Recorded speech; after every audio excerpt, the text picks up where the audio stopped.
cập nhật như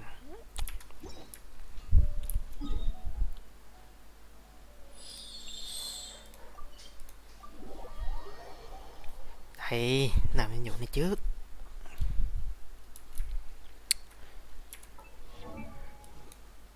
Úp này lên luôn. Không có tiền, nghèo quá.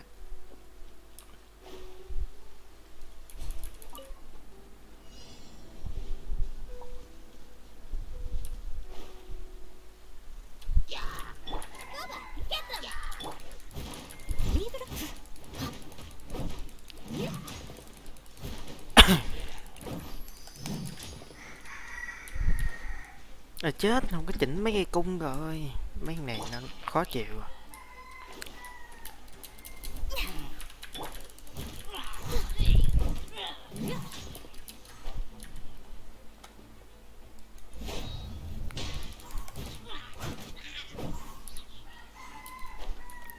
Chưa xuống rồi nữa. Xuống rồi.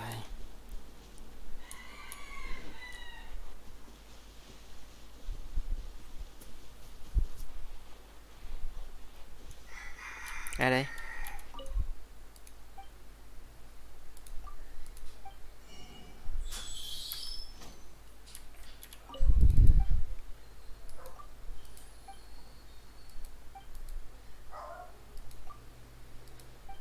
Đi.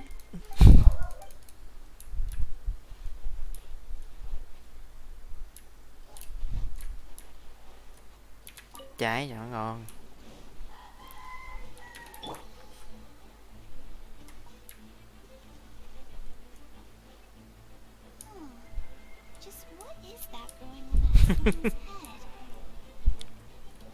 Đẩy nhỏ.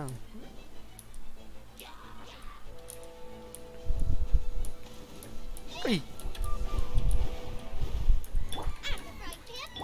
I must leave no stone unturned.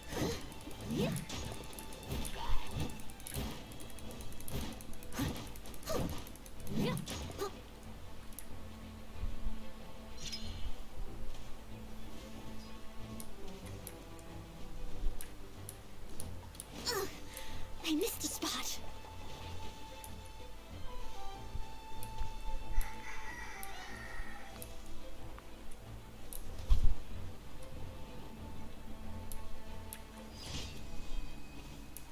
Xong một nhiệm vụ.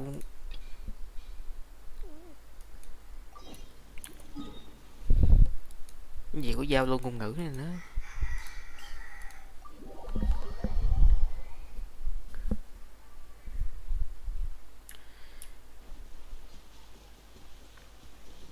Rồi gặp Elamot nữa.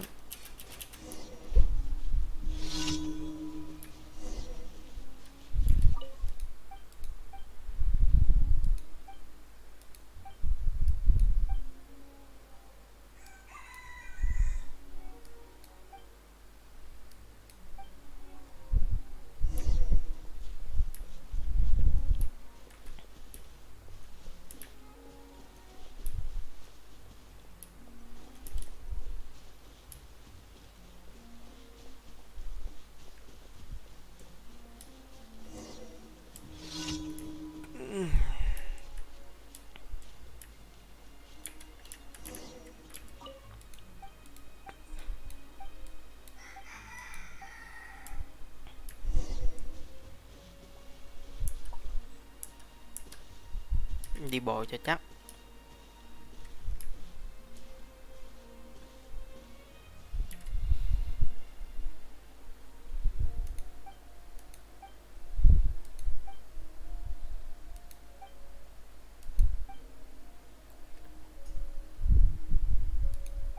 Chả hiểu mẹ gì.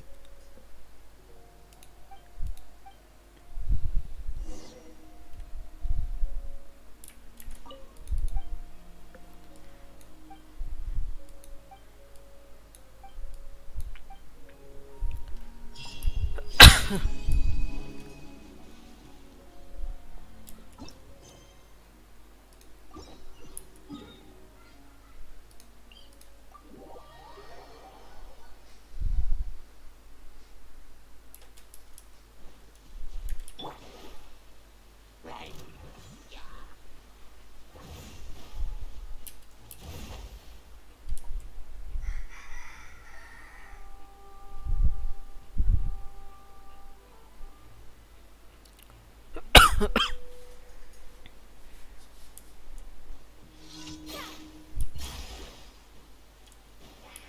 me see.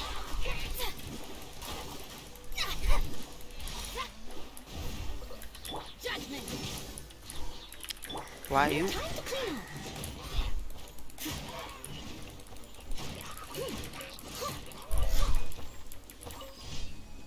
Someone needs assistance.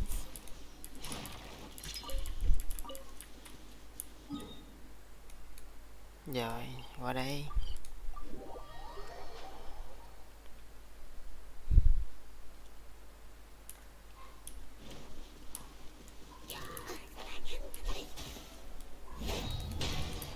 Booba, get them. Steady up. Delve into destiny.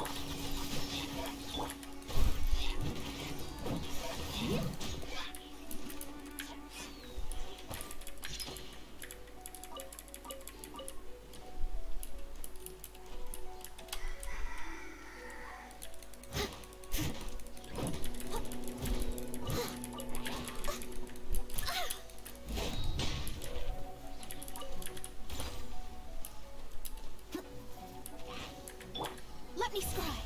You can't run.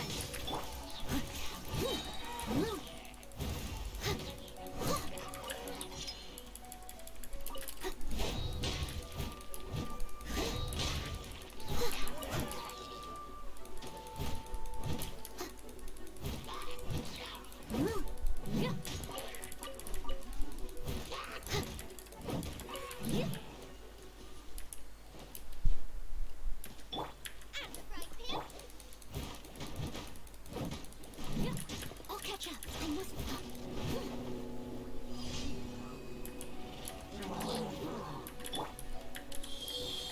Booba, get them. Judgment. Eat this.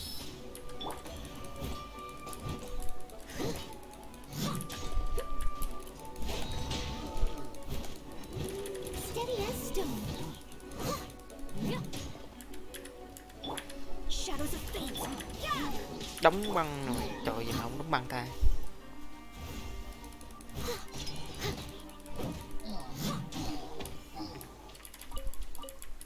I'll catch up.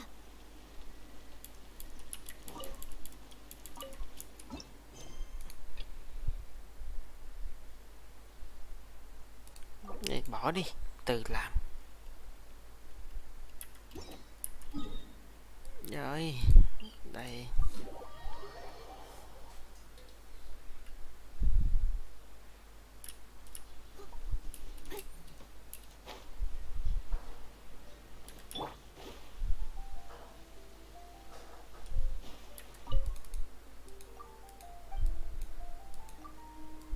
Ừ. Có nhiều vụ ở đây luôn đó ta.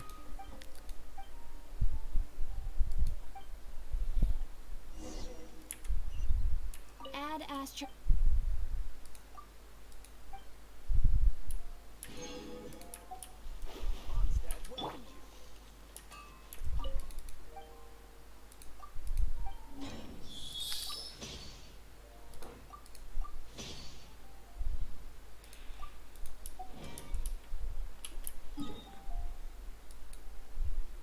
Gì đấy?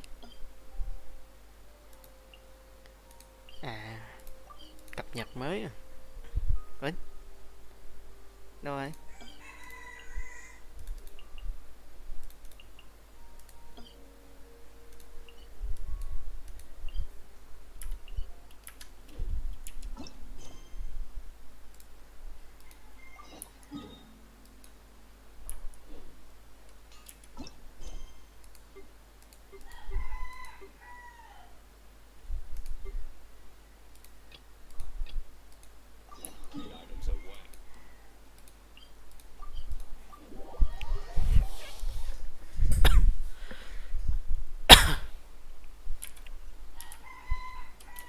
À, có tí tiền thì nâng cấp lên luôn. Chết.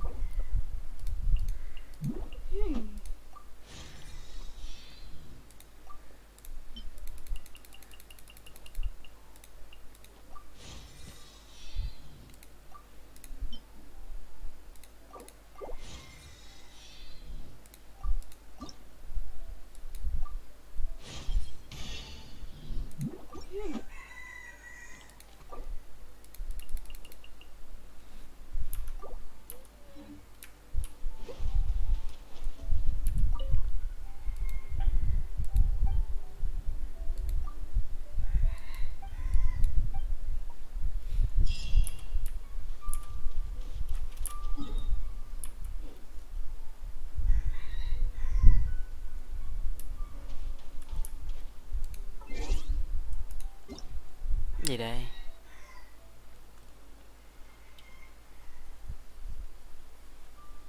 Rồi, cái này tí làm.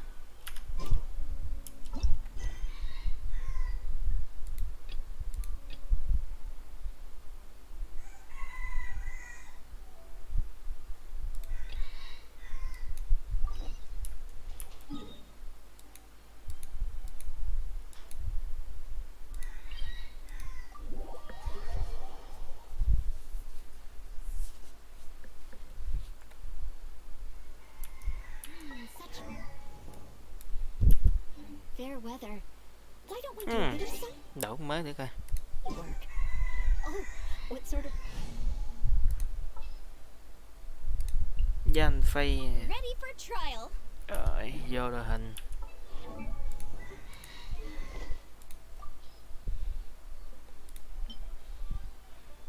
Cho nó đi chung như cái này đi. Tàn chạy.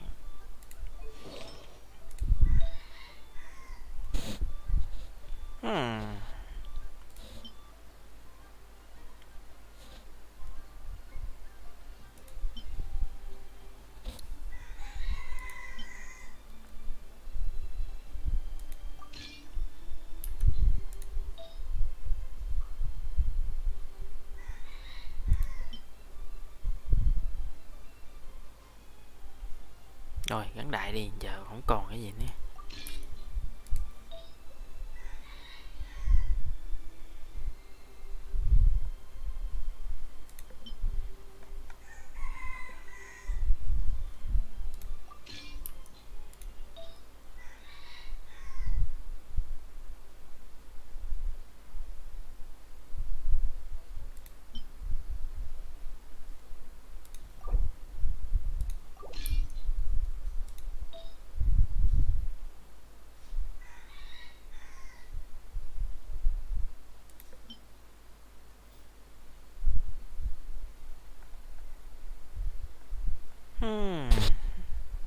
Thôi, chịu khó sẽ tạm đi.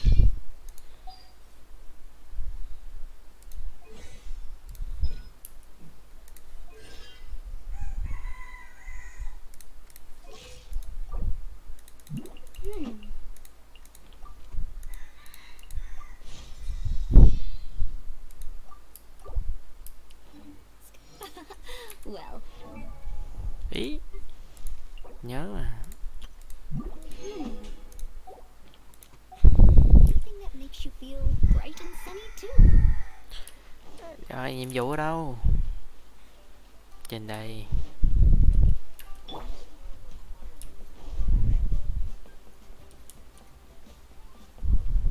Buying or not?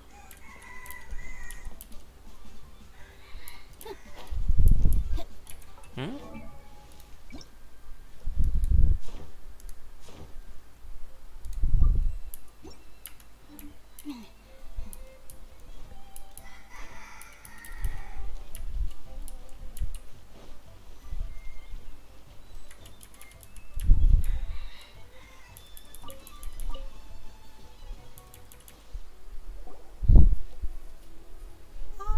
Children, come. You've arrived at just the right moment. I've been looking for you. Oh, what is it, Granny? Need any help? Oh, no. You've done so much for Lea Harbor already. I could hardly ask for more. In fact, my old friends and I have been putting our heads together to think of what sort of gift we might give you in return. A gift? For Paimon?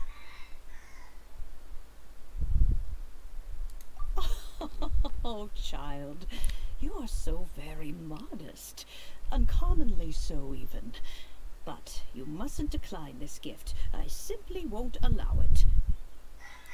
When you traversed my old teapot in search of the cleansing bell, I heard your little friend mention that you often camp Ngủ vội out in ngoài. the wilds.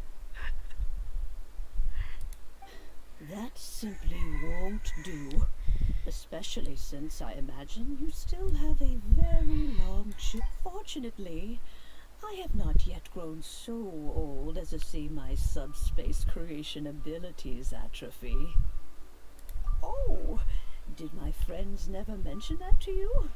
Well then, it is a blessing we old folks once received from Rex Lapis, part of our illumination, if you will. I will not go into too much detail, but subspace creation is the ability to create a small, autonomous pocket world. The teapot that you entered previously was a little trinket created using that ability. So, in the eyes of an adeptus, creating a magic teapot world is just child's play, huh? Oh, indeed, the teapot is nothing to both. But that's enough nostalgia for now. The gift that I have prepared for you just requires a few final materials to add the finishing touch. That's right! Finding stuff's what we're good at after all! Oh, settle down now, children. There's no need for you to go running hither and thither. I have already found a fleet-footed youngster. What's more, I doubt that you would know how to find the materials I am searching for. Some of them are very rare indeed these days. Well, for starters, I require some shimmer soil from the banks of Dihua Marsh. Back in the day, it could only be found where the glazed lilies thrived most Bùng ánh profusely. kim, địch hoa châu. Rồi, You would have địa to điểm. dig downward, following the roots of the glazed lilies, and if you were lucky enough. But almost no one has been able to find shimmer soil in this manner since Dihua Marsh came to be the way it is today. Even more difficult to find is Smaragdus jadeite, which must be chiseled from the rock of the chasm. Or so it used to be. Ever since the Blackcliff Forge opened for business, they've slowly but surely stripped the mines all but completely bare of it. In any case, Smaragdus jadeite is an adepti treasure, and the adeptal power within is not something that most humans can withstand. Goodness knows if that child will succeed in finding these items. Well, since you're an adeptus, Yes, I suppose she does count as an adeptus. she counts? How come there are so many adepti in Liyue Harbor? We seem to bump into them all the time. It feels like even when you go out to eat, you could be sitting next to an adeptus and never even know it. Oh, maybe so. Who can say? A fair few of my old friends are rather fond of mundane mortal life, after all. I'm back, Granny. Oh, I don't believe we've met. Allow me to do the honors. This child here is Yen Fei. She's the one helping run some errands for me. Yen Fei, I believe you've already heard of the traveler and her traveling companion. Of course, who hasn't? Much has been written about you in the Millilith's records. You became one of Liyue's most wanted after the Millilith marked you as a suspect following the incident at the Rite of Dissension. After which, you fought off the Millilith at Julian Karst and made contact with the Fatui. Bà mẹ nó kia nó nói mình như khác gì mấy tội phạm trời. Before finally defeating an ancient god together with Granny and her associates, and subsequently being cleared of any and all suspicion by the Chiseng. A shame that we didn't meet sooner. If we had, well, I can't say that I would have been able to clear you of suspicion immediately, but allow me to introduce myself once more. I'm Yenfei, a legal advisor. Got a legal problem? You can come right to me. Oh, yes, here's my business card. You'll find it has my contact details and office address. Keep it handy. If you have an urgent issue, just leave me a note at this address. Oh, and I almost forgot Hết to bán mention, hôm mà tới cái đứa pay Oh, luật off for a sư very nữa trời. generous All right, Yenfei, all right. Let's get to the business at hand. I do not think these two are in any dire need of legal assistance at the moment. You'll have to excuse Yanfei. She's always been like this. Ever the talkative one when it comes to her own affairs. Paimon was gonna ask the same question. You seem really different from the ones we've met before. An adeptus? I guess. Kinda. He mentioned that he once campaigned with Rex Lapis for a long old time, and then after that was all over, he went back and married my mom. They had me, and once I was all grown up, the two of them upped and left on a journey, leaving me with Granny here. Well, that's a bit casual for an adeptus. Aren't you guys supposed to sign solemn contracts to protect Leo at Harbor and all that stuff? What do you mean he just went back to get married? Well, my dad did say that he talked it through with Rex Lapis, and that he was fine with it. Even contributed towards the wedding gift, apparently. Anyway, let's not dwell on that too much. So, Granny, I've gotten a hold of most of the stuff you asked for, except for Smaragdus Jadeite. I couldn't find any at all. The chasm's been sealed off, and there's just no way in. Couldn't secure any documentation either. Looks like the Ministry of Civil Affairs is serious about keeping it strictly locked down. Is that so? But Smaragdus Jadeite is really rather essential. Yanfei, are you sure you can't find some other way? They have helped Liwa greatly, after all. It is only right that they are duly rewarded. I know, Granny, you've told me 1,000 times already. Well, the chasm's definitely a no-go, but there's still a chance we can figure out some alternative means of procurement. Hold on a moment. Let me have a look. Whoa, that's a really thick book. What kind of things do you write in there? Commercial consultancy.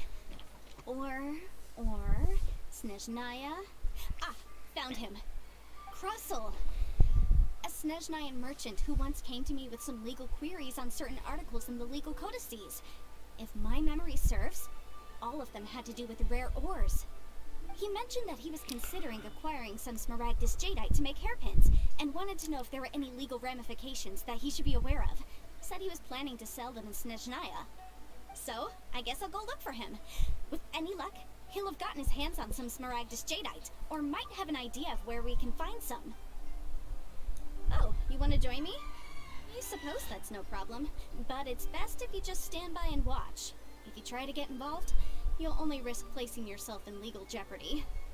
Wow, an adeptus imploring us to avoid incurring legal liability. That's a first for sure. Best we be a little more careful than usual while we're with her.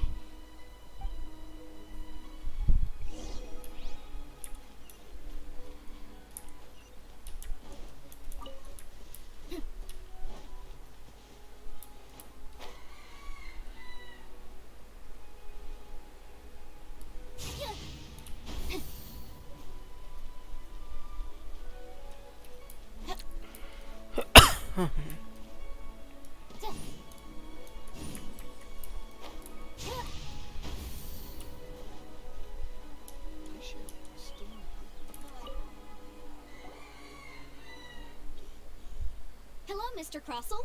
How's business been? Oh, good, very good. All thanks to your advice, Miss Yanfei. What brings you here today? You're too kind. I was simply doing my job. Now, I believe that the last time we met, you mentioned that you were looking to source some Smaragdus Jadeite to make hairpins. Have there been any further developments on this front? Well, yes, as a matter of fact, in the end I did acquire a small piece of Smaragdus Jadeite and had it fashioned into a pair of hairpins. Miss Yanfei, might I presume that you have an interest in the hairpins? I must apologize, I've already rented them out to a lady named Zhiqiao. If you'd like to inspect them, you may have to wait quite some time. Wait, isn't Smaragdus Jadeite really rare? Aren't you worried about the hairpins getting damaged or lost while they're being rented out? No, I'm not worried in the slightest, because I signed a contract with Miss Zhiqiao before renting them to her. The contract makes it quite clear that if she loses or damages the item in question, she must compensate me for its full original value.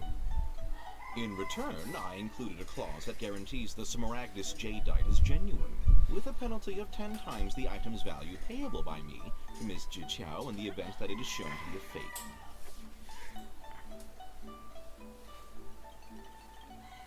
Guaranteed genuine? with 10 times the value payable if this claim is shown to be false. Yes, these terms are very clear indeed. Of course. This way, both the client and I have the assurance we need. To ensure fairness, each of us has retained an original copy of the contract. In that case, might you know where Miss Chow lives? We'd like to pay her a visit and have a look at the hairpins. Oh, of course.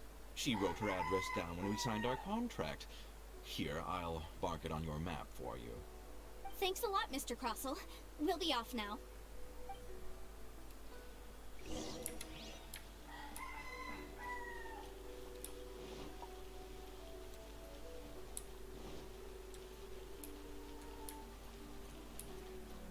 Vậy ở đây rồi có món mới nè.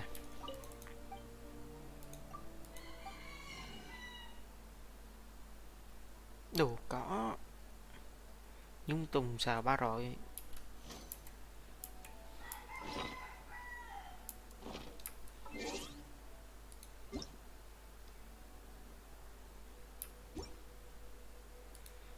Hết tiền rồi.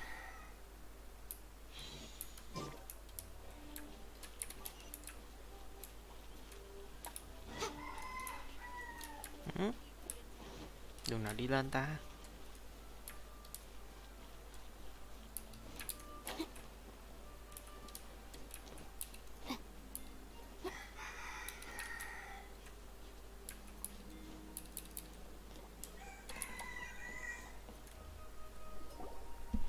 Oh, whatever shall I do? Yes, that's me. Is there something I can help you with? How do you do, Monsieur Chow? We understand from Mr. Crossell that you recently rented a pair of hairpins from him. My associates and I are very interested in them. Would you mind letting us take a look at them? The hairpins? I can't lend them to you right now. I've lost them. I don't know how it could have happened. I always kept them right by my side, and I hadn't even worn them yet. I spent so much money on them. If I have to pay their original value... My family is in the ore business too, but business has been suffering ever since the chasm was sealed off. We now have a backlog of paid-up orders just sitting around, so we've been having to purchase some stock from other ore merchants to complete them. A big banquet is coming up in a few days, and several ore merchants I know of will be there. I need this opportunity to mingle and discuss prices. That's what the hairpins were for, to keep up appearances. I can't have them looking down on me. But now that I've lost the hairpins, what will I do? Why does Paimon have a sudden strong sense of deja vu? Would you really? I sent a commission to the Adventurers Guild, but I haven't heard anything back from them yet. Hold on. Don't run off looking for the hairpins just yet. Monsieur Chow, would you let me have a look at the rental contract you signed? Huh? Well, I mean, sure, I have it right here. Here you are. Let me see. That's right! Yanfei said she's a legal advisor, didn't she? Maybe she can help Juqiao somehow. True. Though surely there must be a win-win solution. Right. I finished reading the contract. The terms are very clear, and they do indeed stipulate that you must pay Mr. Crossell the original value of the hairpins as compensation for the loss. Furthermore, the contract also expressly states that the amount of compensation must take current market prices into account. And given the rarity of Smaragdus Jadeite, I fear that the final amount of compensation may end up being significantly higher as a result. Even higher? Oh, no. Uh-oh. Juqiao looks like she's about to faint. However, all of this is assuming that it is indeed genuine Smaragdus Jadeite that was inlaid into the hairpins. Did you really have to pause before saying that part? Anyway, the hairpins are lost, so how exactly will we be able to find out if the jadeite is genuine or not? Whichever way you look at it, we've got to start by finding those hairpins. Except that if we found the hairpins, there'd no longer be any need to check whether the jadeite is genuine, would there? Seems right. Please. Please, don't trouble yourselves over this. The fact is, I lost the item and I should pay compensation per the contract. However much it is, I will have to pay it. My family are merchants after all.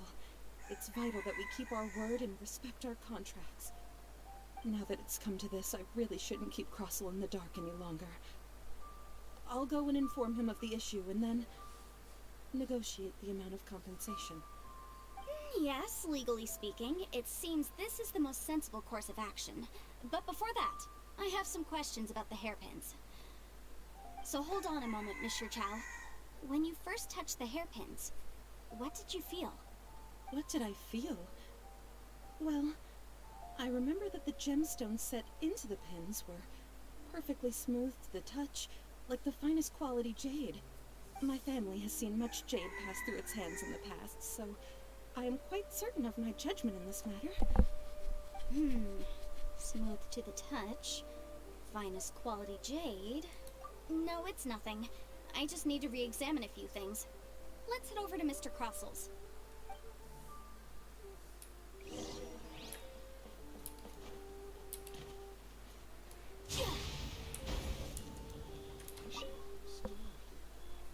Ah, Miss Yanfei, you've returned. With Miss Jiqiao in tow, too, I see. How are the hairpins? I trust you're quite satisfied with them? About that.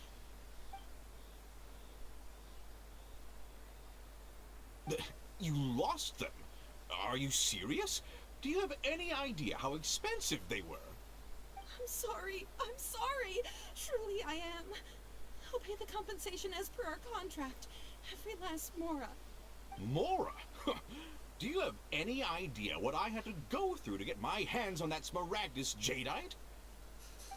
I just don't... Forget it. Talking won't bring them back. Since Miss Yanfei is here, I suppose we can just have her estimate the amount that needs to be paid. No problem. But before I can give an official estimate, I'll need to do a little market research. Ah, yes, and if I may just confirm again, it was in fact genuine Smaragdus jadeite inlaid into the hairpins, correct? Of course. Genuine article guaranteed, or I pay back 10 times the value. All right, understood. I'll conduct some market research, and once I'm back, I'll provide an official assessment of the sum owed by Mr. Chow in compensation. Please wait here, Mr. Crossel. Thank you very much. How could she lose my hairpins? She'd better pay every last mora that they're worth. Looks like I'll have to find some way to raise that money. Please wait, Mr. Chow. I have something to discuss with you. It's not convenient to speak here, so let's find somewhere that we can sit and talk in more detail.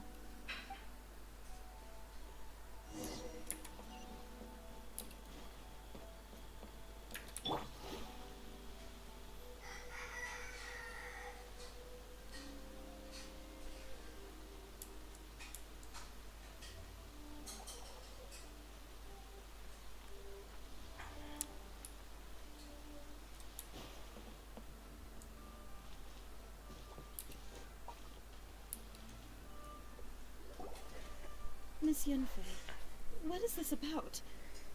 Are you here to tell me how much I owe? No. What I wanted to talk about is, there is a chance that the ore inlaid on those hairpins may not be Smaragdus jadeite after all. What do you mean? Are you implying that you already sneaked off and found them? Obviously not. I'm no adventurer, let alone a member of the guild. I don't run thankless, time-consuming errands for a living. Let's just say I made some deductions. I don't know if Granny told you this, but Smaragdus jadeite is found deep underground and contains very concentrated elemental energy. If mere mortals come into contact with it, well, they'll be sick in the best case. And in the worst case, they could even experience a dramatic change of personality. It most certainly would not be smooth to the touch. Monsieur Chow, did you at any time feel unwell while the hairpins were in your possession? No, not at all. I felt perfectly fine the whole time. Not even the slightest bit unwell. I didn't feel anything special at all, in fact. Now that is strange. I noticed earlier that there were elemental traces in Mr. Crossel's vicinity. If I've deduced correctly, He may still have the Smaragdus Jadeite in his possession. If that's the case, we should go confront him right now and expose his dirty scam right to his face! Absolutely not.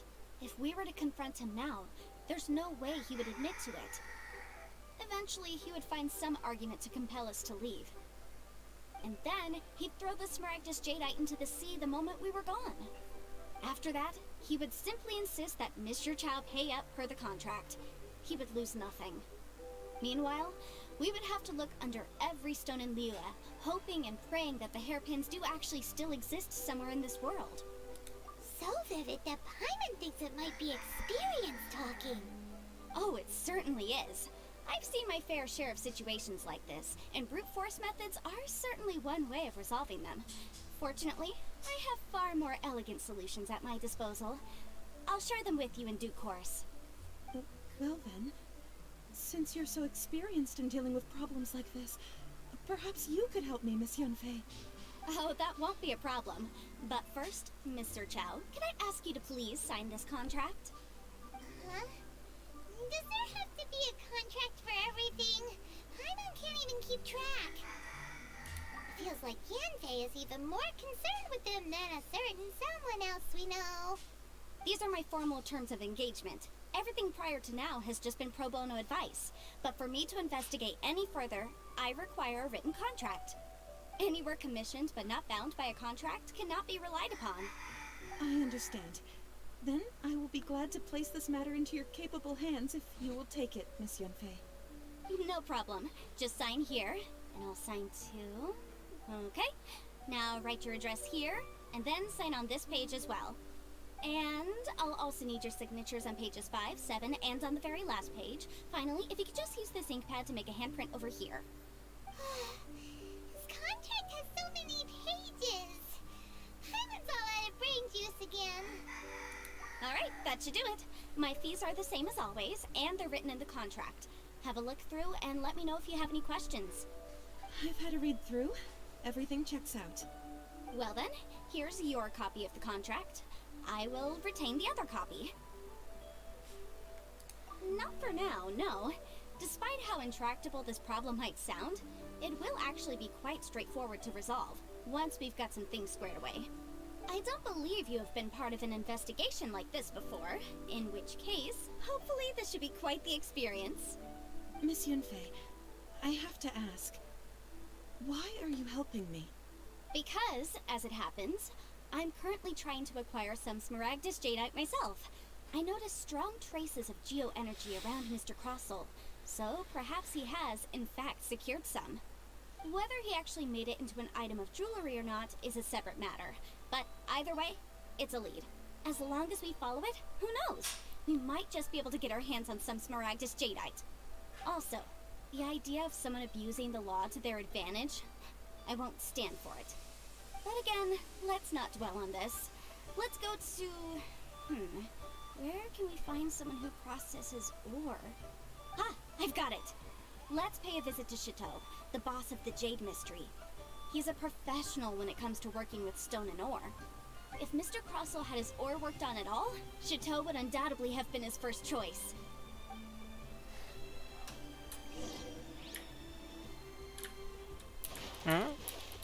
Này có cuốn sách nè. Rồi.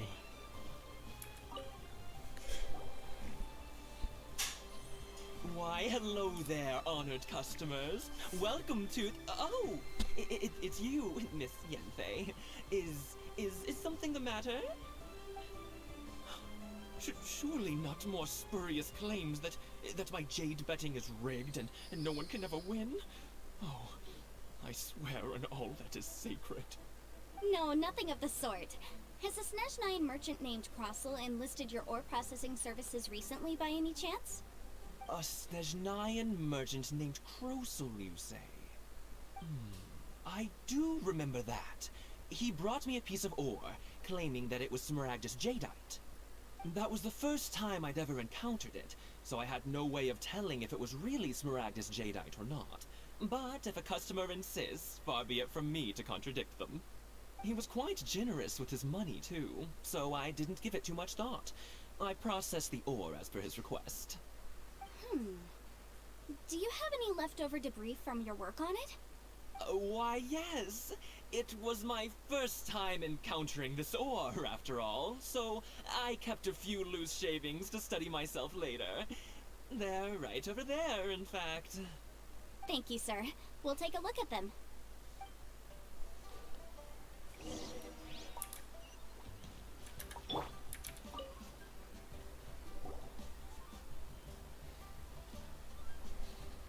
Huh?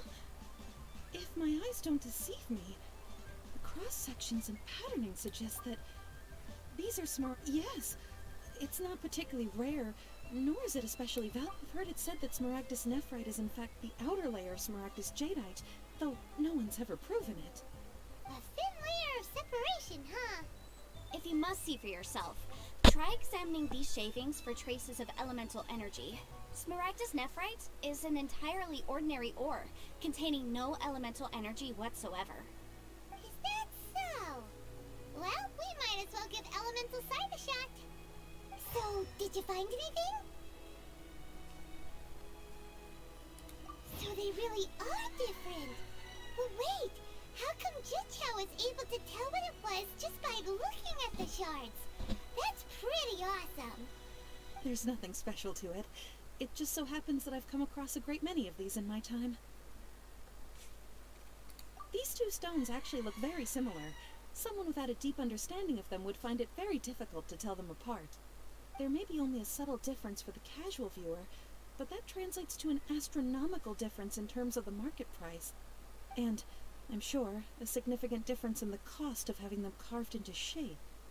Alright, let's focus up. We're going off on a tangent. But, never mind, Shirto. Why would Mr. Crossell... Unusual actions have unusual reasons behind them. Let's take some of these shavings back to Chateau.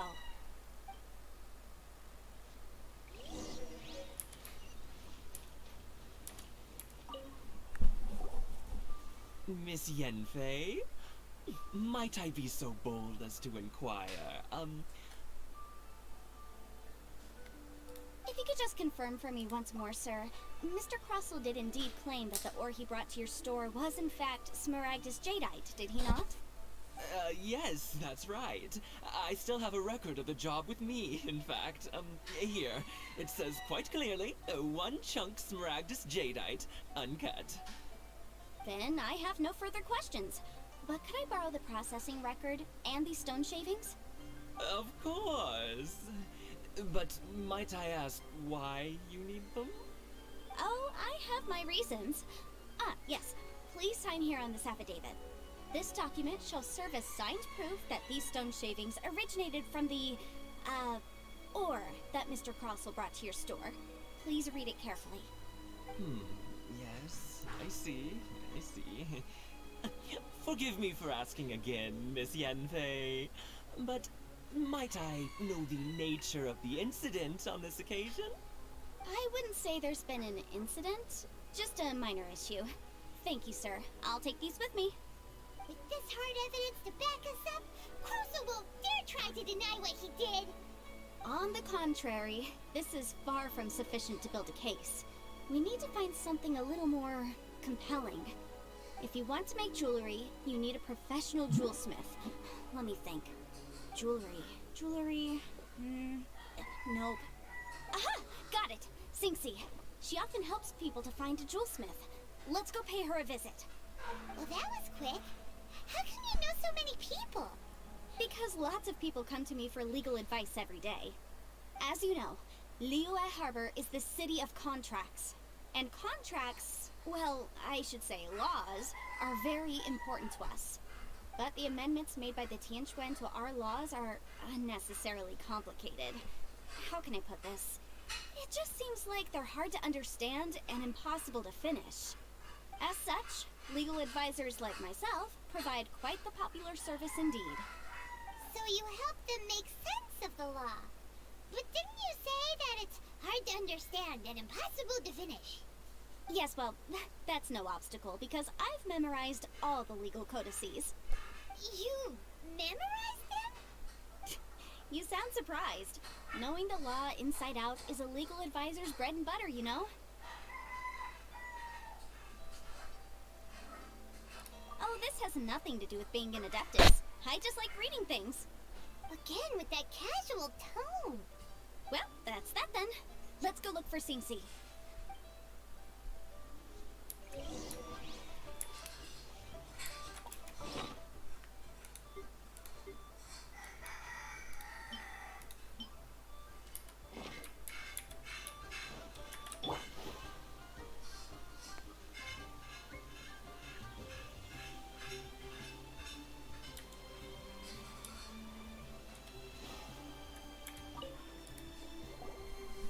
Oh, Miss Yenfei, it's you.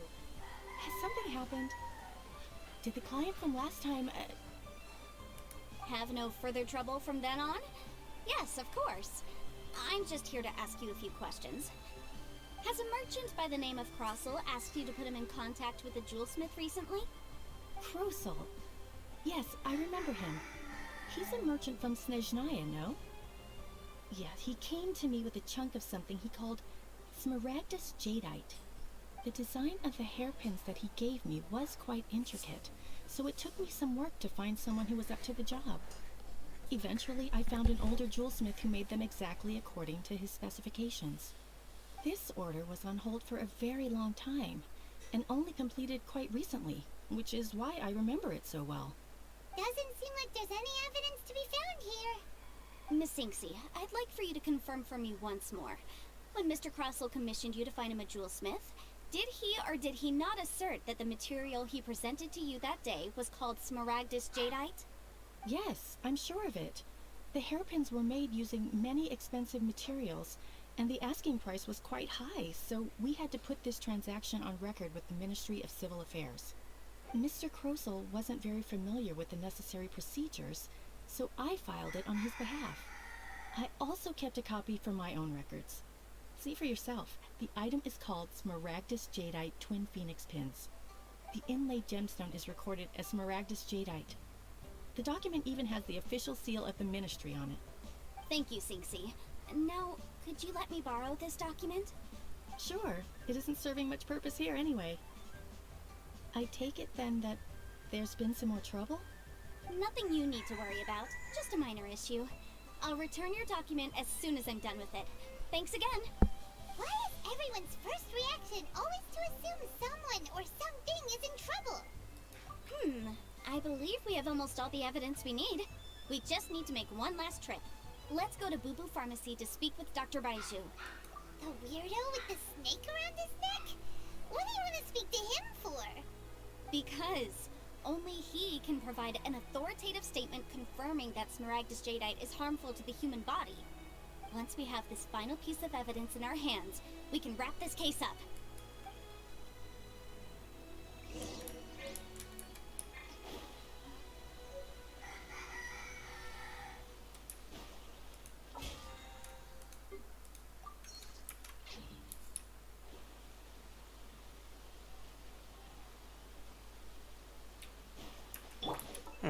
Nội tại con nè, cái gì vậy ta?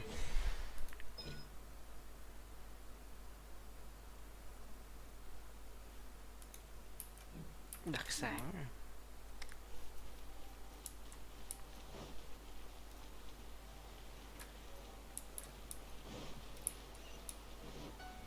But I don't want to. It tastes... I can't read what... My. To what do I owe the pleasure? Though I'm afraid that if you're looking for our little Chi-Chi, she's out gathering herbs. And if it isn't Miss Yenfei as well, now that's an even rarer honor. What business brings you here, might I inquire? Some charlatans peddling ineffectual medicines again, no doubt? No. I'm here this time to ask if you're familiar with Smaragdus Jadeite. Smaragdus Jadeite? Why, yes, there is some information about it included in the 6th commentary on the 7 Mountain Treatises.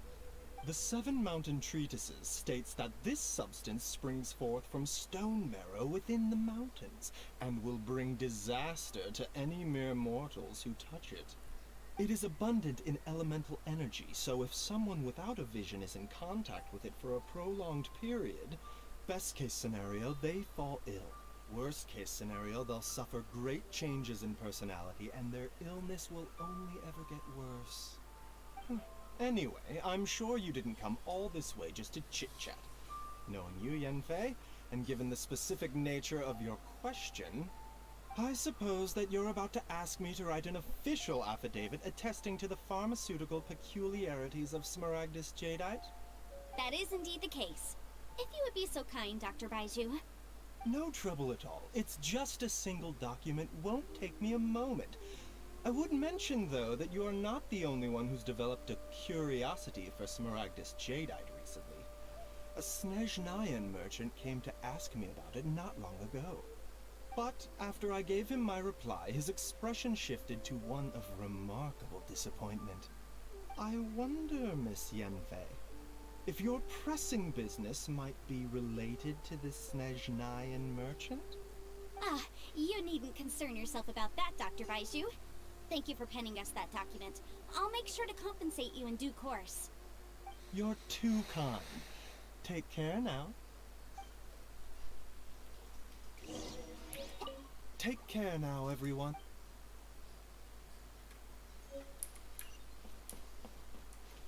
Is it just Paimon, or does it feel like he was fishing for something back there? Dr. Baiju's always been like that. Well, we have the evidence we need. Let's go find Mr. Crossell.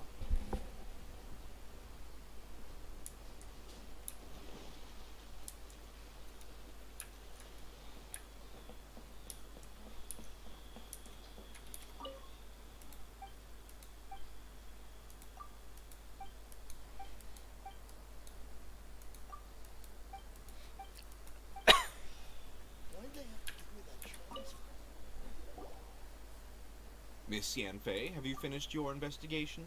I trust you will now be in a position to assess the compensation due. Yes, my investigation is indeed concluded.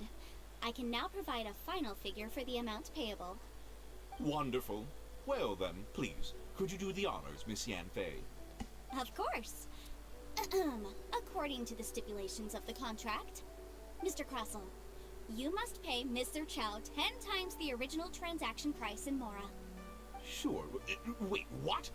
Me pay her? Surely there's been some kind of mistake, Miss Yanfei. Not at all.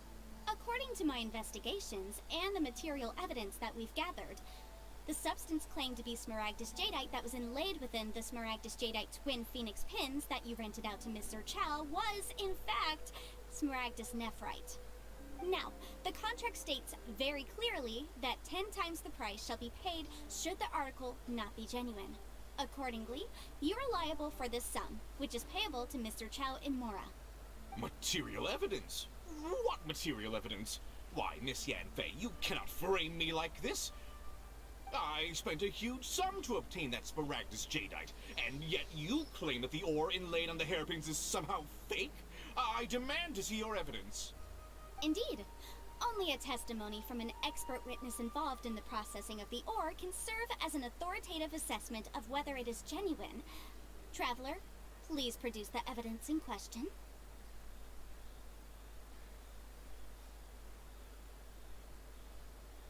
This is a processing record from the Jade Mystery, along with stone samples and an affidavit signed by the business owner, Chateau. Seriously? Even the boss there couldn't differentiate between Smaragdus jadeite and Smaragdus nephrite.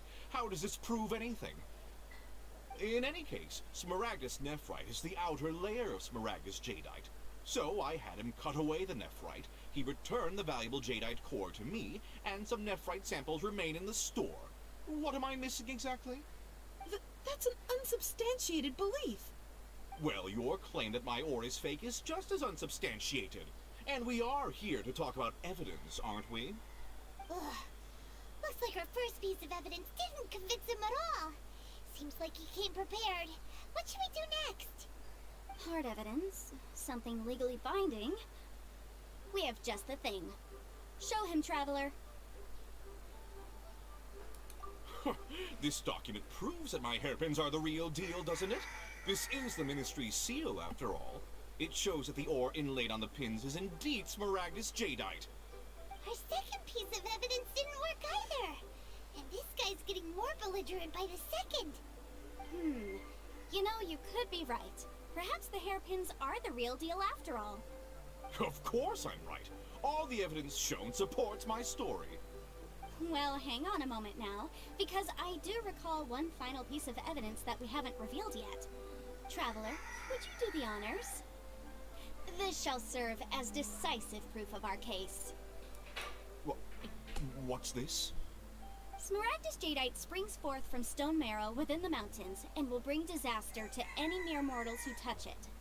Sustained contact with Smaragdus jadeite over a prolonged period will, in less serious cases, cause a mild malady, while in serious cases, the patient may suffer a dramatic change of personality and fall seriously ill.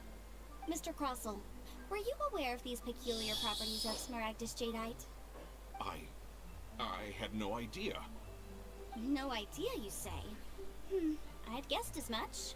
But for you to have rented out such a dangerous item, I'm afraid that this falls outside the scope of my work, but within that of the Ministry of Civil Affairs. However, I'm sure that the Ministry will be relatively lenient considering that, as you say, you were ignorant of the danger you posed. Don't worry, Mr. Crossell. I will make sure that all the evidence presented here will be handed over to the Ministry. I trust that you'll give them your full cooperation in their investigations. What? Wait! I knew. Oh, so you knew? Oh, dear Mr. Crossell. But if you knew of Smaragdus jadeite's dangerous properties beforehand, why would you... Huh? No, The hairpins aren't actually inlaid with genuine Smaragdus jadeite? Is that what you were about to say? You do understand, Mr. Crossell, that this means that you will have to pay Ms. Zerchow 10 times the original price in Mora? Mr. Crossell, your answer, please. My client and I are waiting. Yamp, he's seriously intimidating right now. It's like she's a different person. I admit it. I confess. The ore I had inlaid on those hairpins was Smaragdus nephrite. But I'm a victim in all of this too. I invested a great deal of time and money into acquiring that small amount of Smaragdus jadeite, in the hopes of turning it into a piece of jewelry that would fetch a fine price. But after receiving it and carrying it around for a few days, I started to feel extreme discomfort. I couldn't sleep a wink or eat a single bite. I was in a constant state of agitation, too. I went to Boo Boo Pharmacy to get myself checked out, only to discover that this sort of stone cannot be worn as jewelry. But how could I let all that money go to waste? That's why I had another pair of hairpins made from Smaragdus nephrite, which is almost indistinguishable from Smaragdus jadeite. I kept the real Smaragdus jadeite in a specially made box. I daren't touch it again. I was worried that someone would see through it, which is why I only dared to rent them out, not sell them. And then to top it all off, Zhiqiao lost the hairpins after I rented them out to her. Exactly. If they weren't the real deal, why'd you make her pay so much? I didn't want to either, but when I purchased that Smaragdus jadeite, some of my business partners found out. I knew they'd be watching closely to see how much I could make off it. If word got out that I sold a pair of fake hairpins, then my days in this line of business would be over.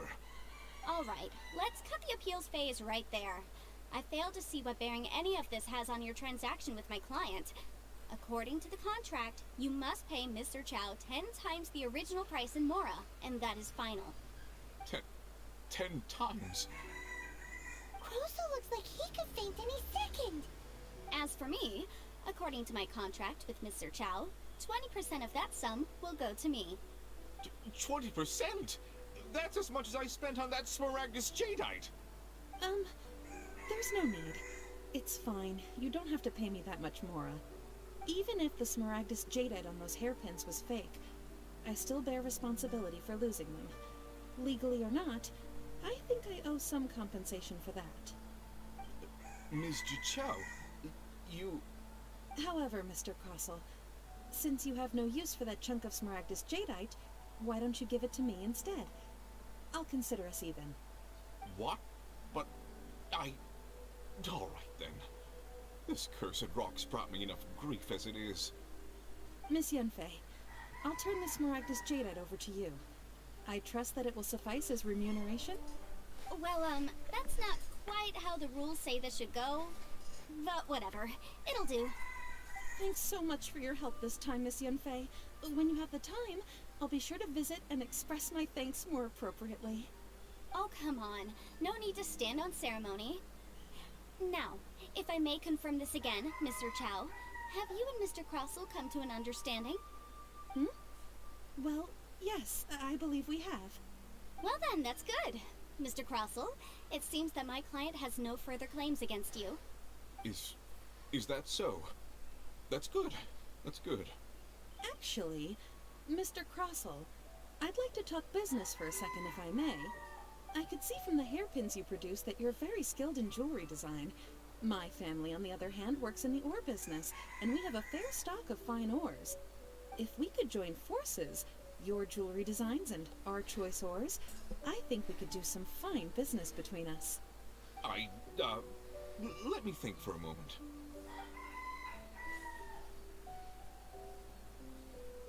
Well, that's that. And we've got the Smaragdus jadeite that Granny wants too. All's well that ends well, eh? Exactly. Usually when someone tells us they've lost something, we end up searching all over the place for it. But this time, you managed to solve the problem with just a big stack of documents. Even though the solution didn't involve actually finding the hairpins. The right solution depends on your perspective on the problem. The objective of my client, Mr. Chow, was to reduce her liability to pay compensation. So, rather than looking high and low for some hairpins, proving that the rented item was nowhere near worth what the vendor had claimed it to be was the more efficient solution. An Adeptus. Speaking of, you took part in that battle, didn't you? In which case, you would have heard what Granny said. Liyue Harbor is now a city ruled by humans. The title of Adeptus means precious little to me compared to my job as a legal advisor. In any case, don't you think that the Liyue Harbor of today needs legal consultancy far more than it needs adeptal powers? Aiman can think of someone who would definitely disagree with your reasoning. Well, since we got what we came for, it's time to pay Granny a visit. I bet she's been on tenterhooks for a while now.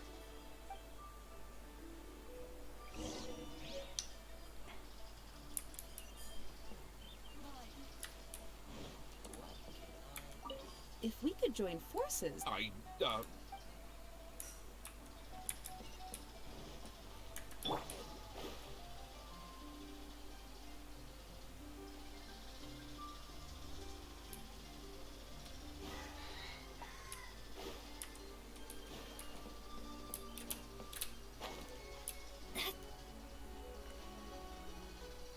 Cái chết chà, cao quá, biết lên tới kịp nè.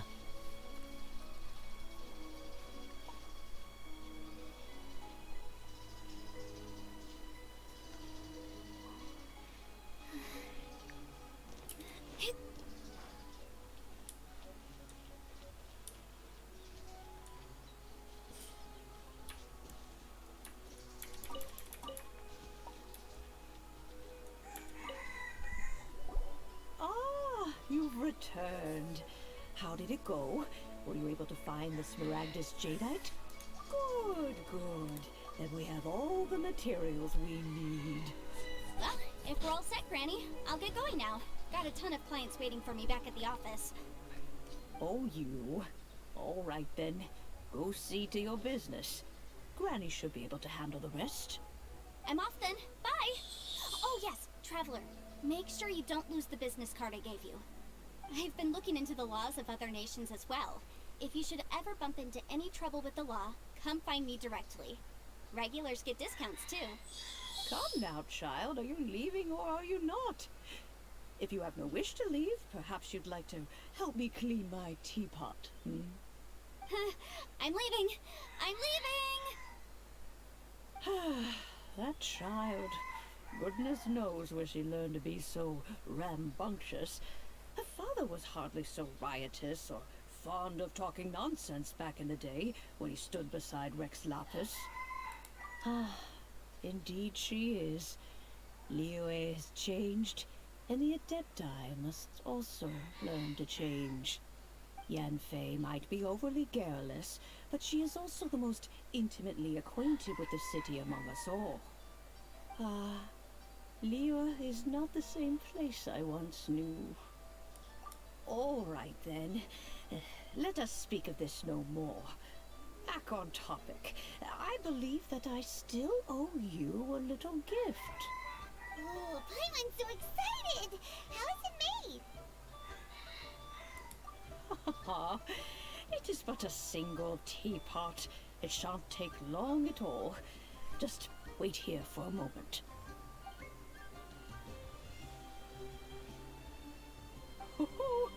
There we go. This Serenity pot is all yours now. Hold it firmly. If you were to drop it, oh goodness, who knows what might happen. Take these blueprints with you as well. You'll need them if you wish to make your teapot a little more lively inside. Wait a minute, Granny! How exactly are we supposed to use this teapot? Oh, you needn't worry about that. I've already arranged for a certain little helper to await you within this teapot. She will explain everything you need to know about it.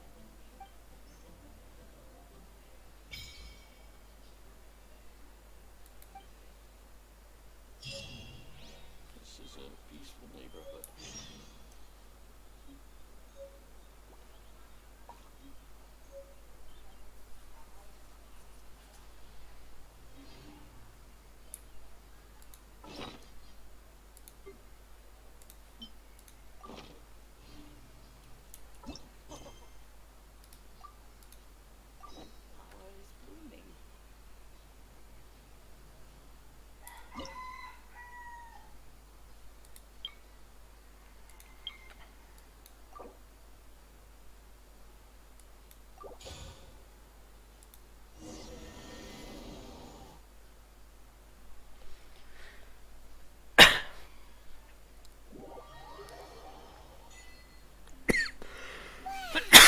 This teapot seems even bigger inside than Madame Ping's.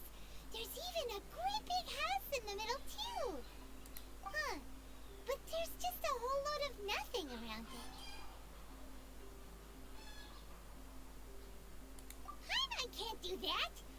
Well, you're the one with the sword anyway. You do it. Still, why is it so empty here apart from that house? Oh, wait a second. What is that?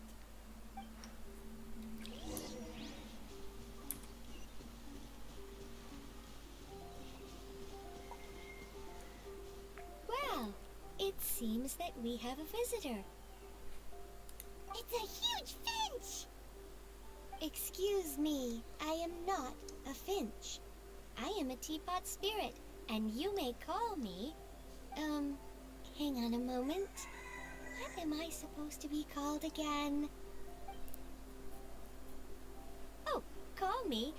I suppose you may call me Tubby. So you're the little helper Madame Ping mentioned? Madam Ping? Oh, you must mean Ping. Yes, she did summon me here. She told me much about you. You may leave all matters regarding the upkeep of this realm to me. Your journey may be far from over, but at least this way you will not want for a comfortable place to sleep each night. Though it is the Adepti who create realms such as this, they generally do not have the time of day to attend to the banal matter of their maintenance. Thus, we teapot spirits were created to help guard their realms and manage their affairs. You may consider me a butler, if you will. Now, allow me to explain this realm to you. Have you any blueprints on you? Specifically, blueprints with beautiful rooms, chairs, and the like. As long as you have a blueprint, you can refashion this realm however you please. Blueprints? Oh, that's right! Granny handed us some when she gave us the teapot, didn't she?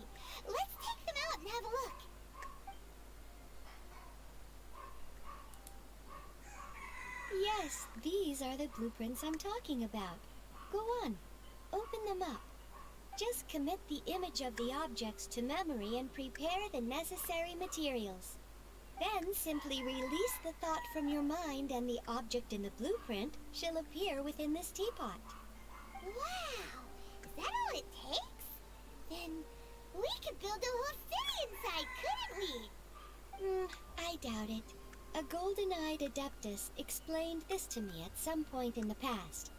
He said that even though subspace creation is a product of adeptal power, even that has its limits. This world is not a true one, after all. It provides merely a moment of brief respite from the mortal realm, not a means of escaping it entirely. A golden-eyed adeptus? Paimon wonders who could that be? I hardly remember myself. What's more, I have never seen that adeptus again since. Well, let's not dwell on that. Have a look around. Best you get accustomed to this realm. If there's anything you would like to ask, just look for me.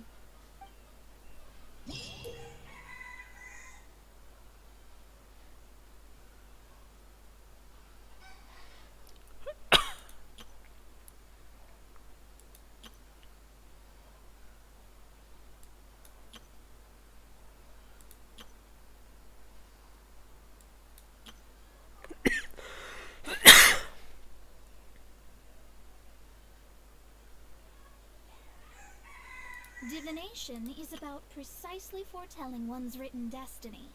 Over-embellishing that fate only leads to misconception. Má có tiền ấm chu du nữa.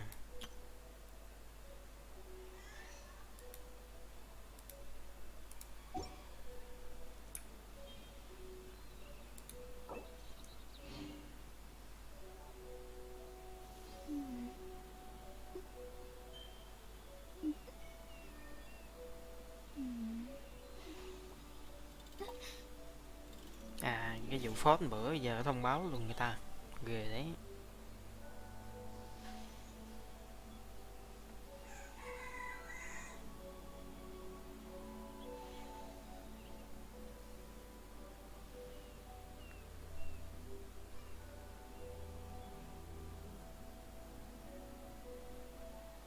Ghê vậy ta.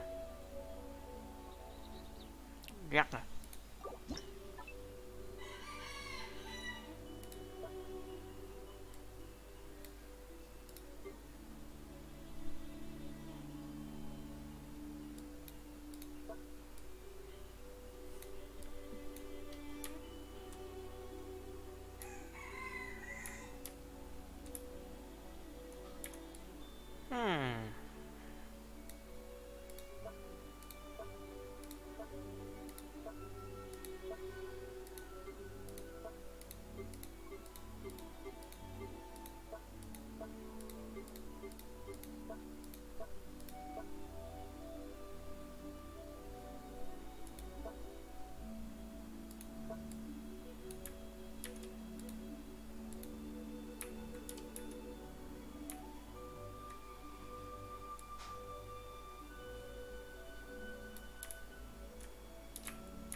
Vậy là từ từ sẽ mở ra hết, không cần phải dội.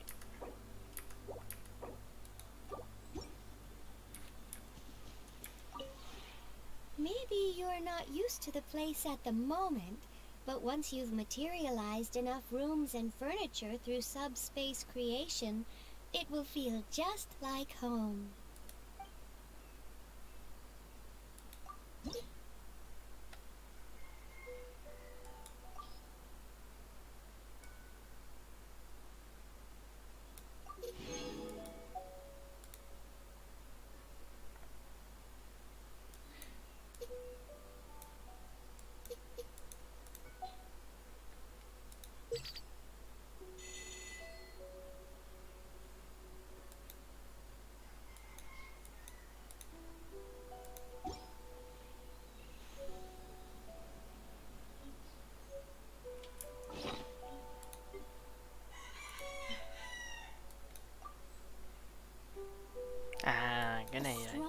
đồ must rid chế đồ themselves ăn of nữa thôi. material desires. Only by ridding oneself of clutter can one see the true world around them. Hoàn thành cái bình này, bình tăng tốc, chế đồ.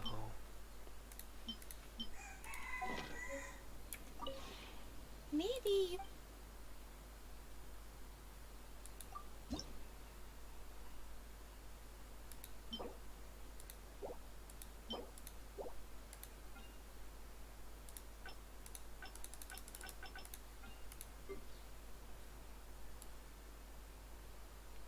Hơn à, lụm mót cũng nhiều.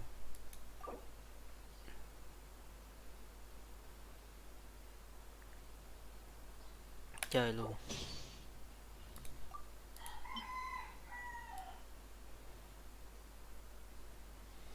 Mấy cái này thì mình thừa rồi. Thuốc nhuộm không.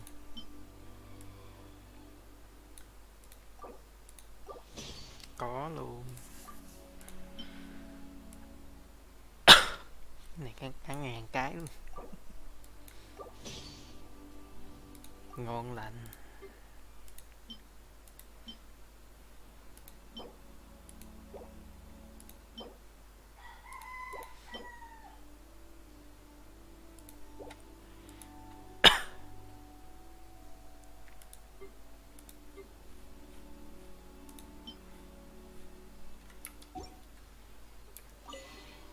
maybe you're not you.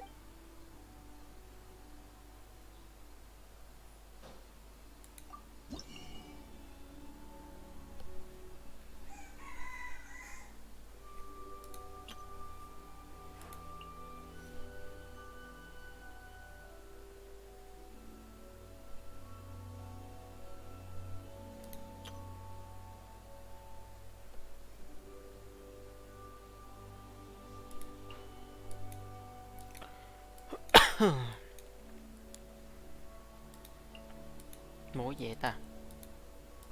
Trời quá trời luôn.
Fate is called as such, for it cannot be changed, nor can it be reversed. It can only but be accepted.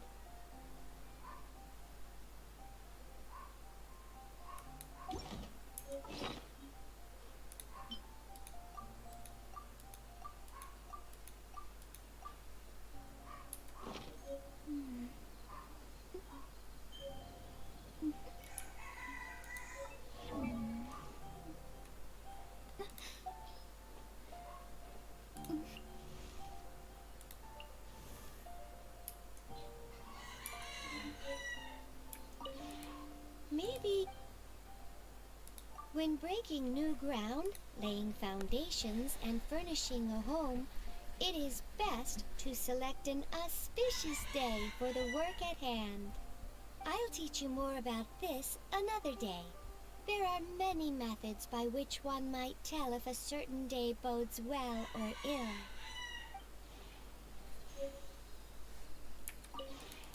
Maybe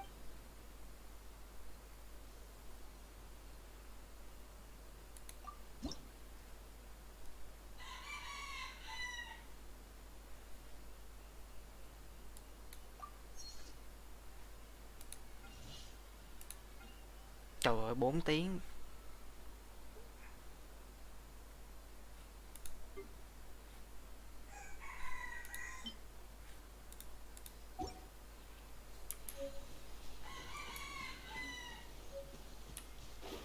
Đâu chặt thử cái cây coi.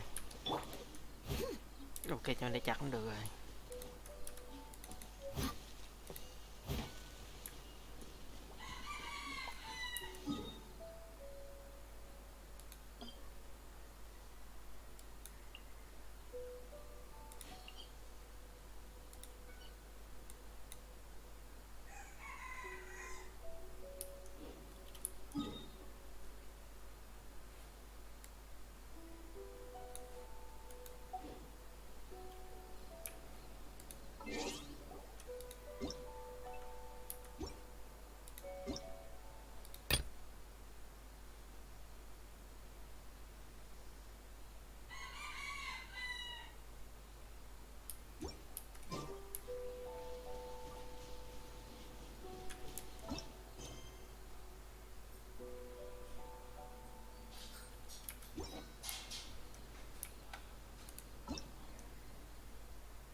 Trống trơn.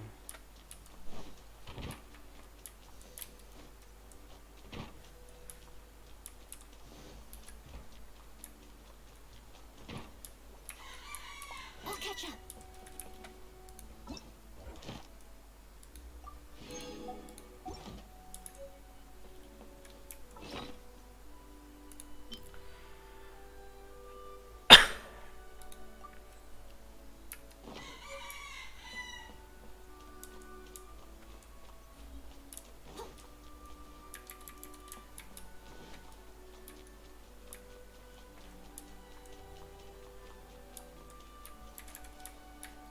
Someone needs assistance.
Lấy gỗ cho trời.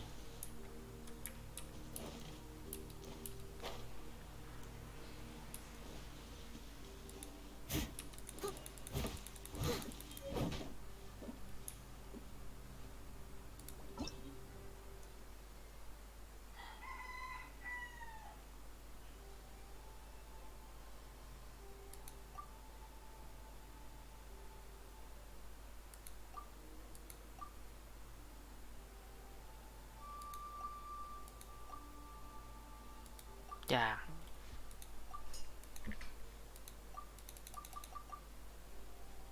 Có 7 loại gỗ.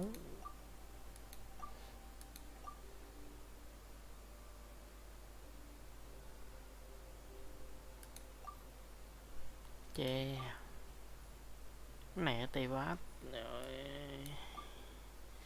Không. Cái này phải nhớ à.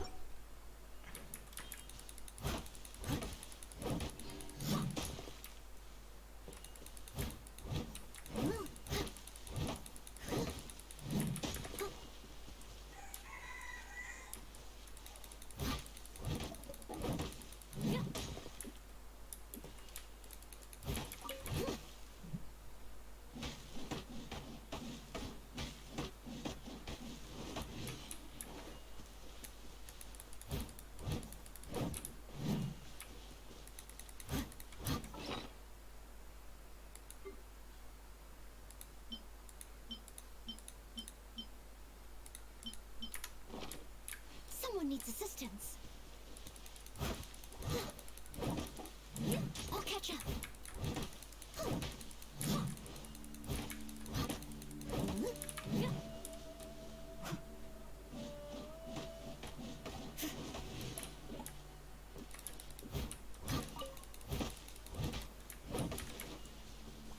Nhìn một cây cho lấy được 3 cái rồi hả ta? Đấy.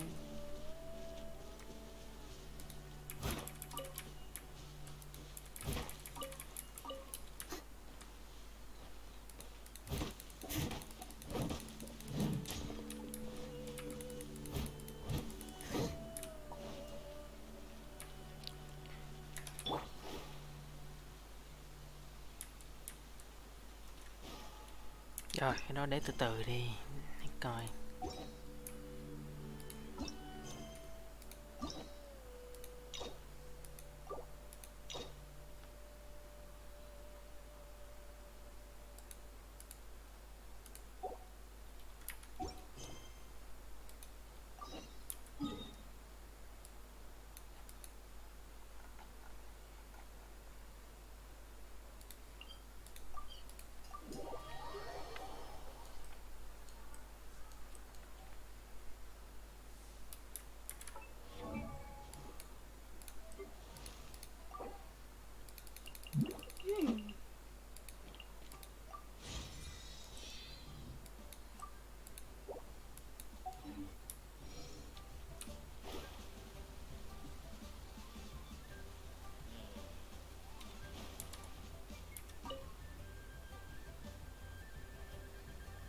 Hi, Catherine. It's us.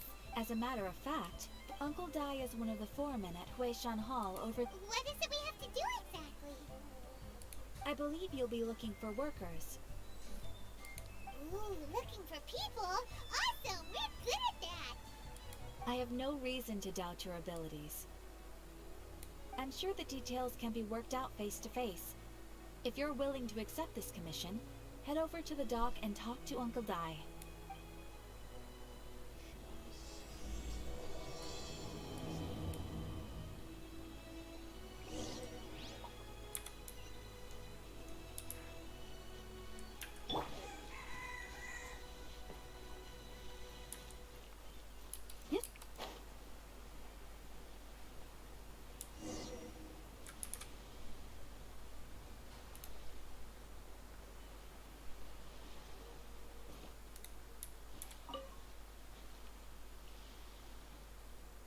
Hey, are you Uncle Dai?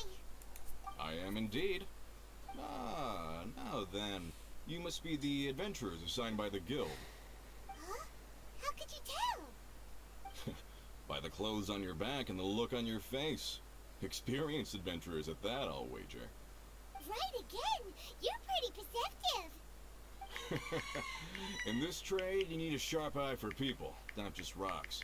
Uncle Dai can see what you're made of from a long way off. Alright, my assistant should be arriving soon, so let's just wait here a moment. Woo woo. That's why we're here. Now there's someone else taking a cut? Well, to tell you the truth, this is a very difficult matter. Too much for adventurers alone to handle life here. So there is someone else. Do you think we're not up to the job?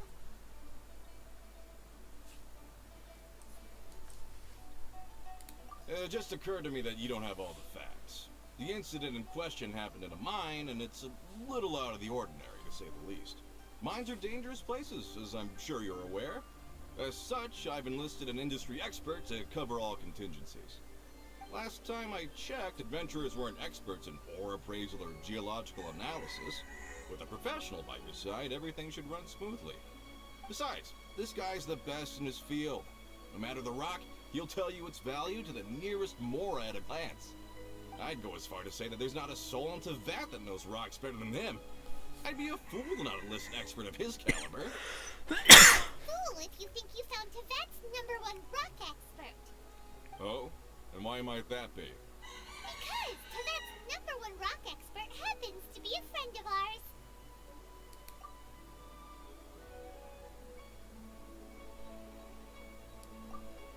Ha! Didn't expect that, did you?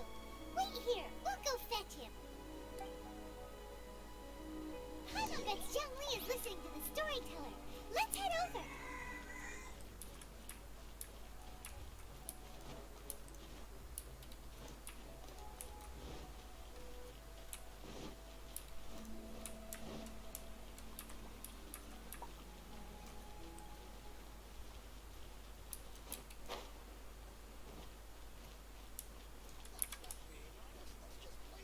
Can't believe the well got polluted. Oh there.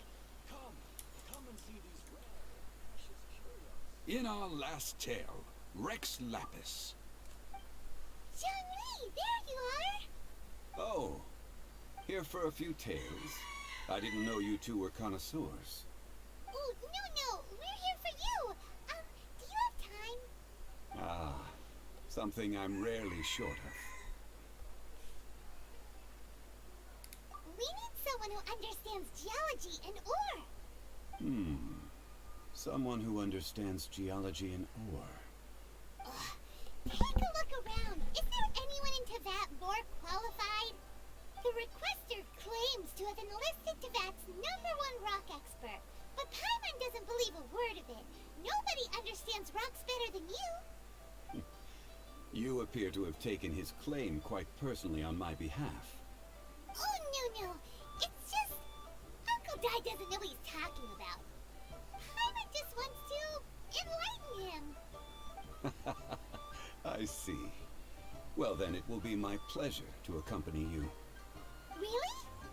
But I should inform you that despite my expertise, I cannot necessarily claim to be a leading authority. We are at all times adrift in a sea of learning. New knowledge should be welcomed with open arms. Still, I imagine I will be of help to you in this endeavor. If we do encounter an expert, I look forward to broadening my own understandings. Stop being so modest, Zhongli. Well, we got him. Let's head back to Uncle Dai.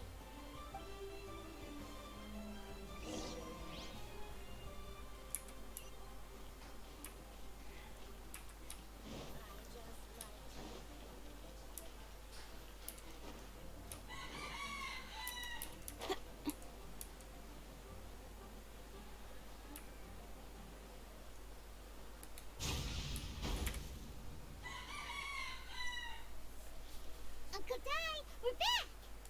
Oh, and this must be the friend you spoke of? Yep. Paimon doesn't know who your rock expert is, but he's got nothing on our guy. Let's not get ahead of ourselves. Still, I do have a claim to some experience in this field. Uh-huh, so you say. Wait till my guy gets here, then we'll see. It's no use me singing his praises. You'll have to see for yourselves. Is this the place?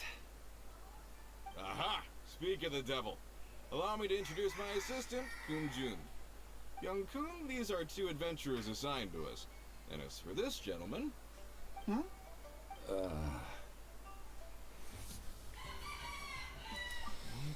funeral parlor's consultant. Mr. Zhongli. I've heard about you. They say you're a man of great knowledge and many talents. I had no idea I'd be meeting you in person today. I'm sure I recognize you. Have we met at the parlor? Wait, I've never been to the parlor. Uncle Dai, aren't you gonna test them? Huh? I wouldn't know where to start. Then they can figure out a way to test each other. If Zhongli wins, he's the assistant. If Zhongli loses... never mind. Zhongli won't lose. A contest? Why, it would be my pleasure. I admire your enthusiasm, good sir. I must say, you certainly have the look of an industry expert about you. It'll be interesting to see which one of us wins. Stop talking the talk and start walking the walk. I'm just saying it like I see it.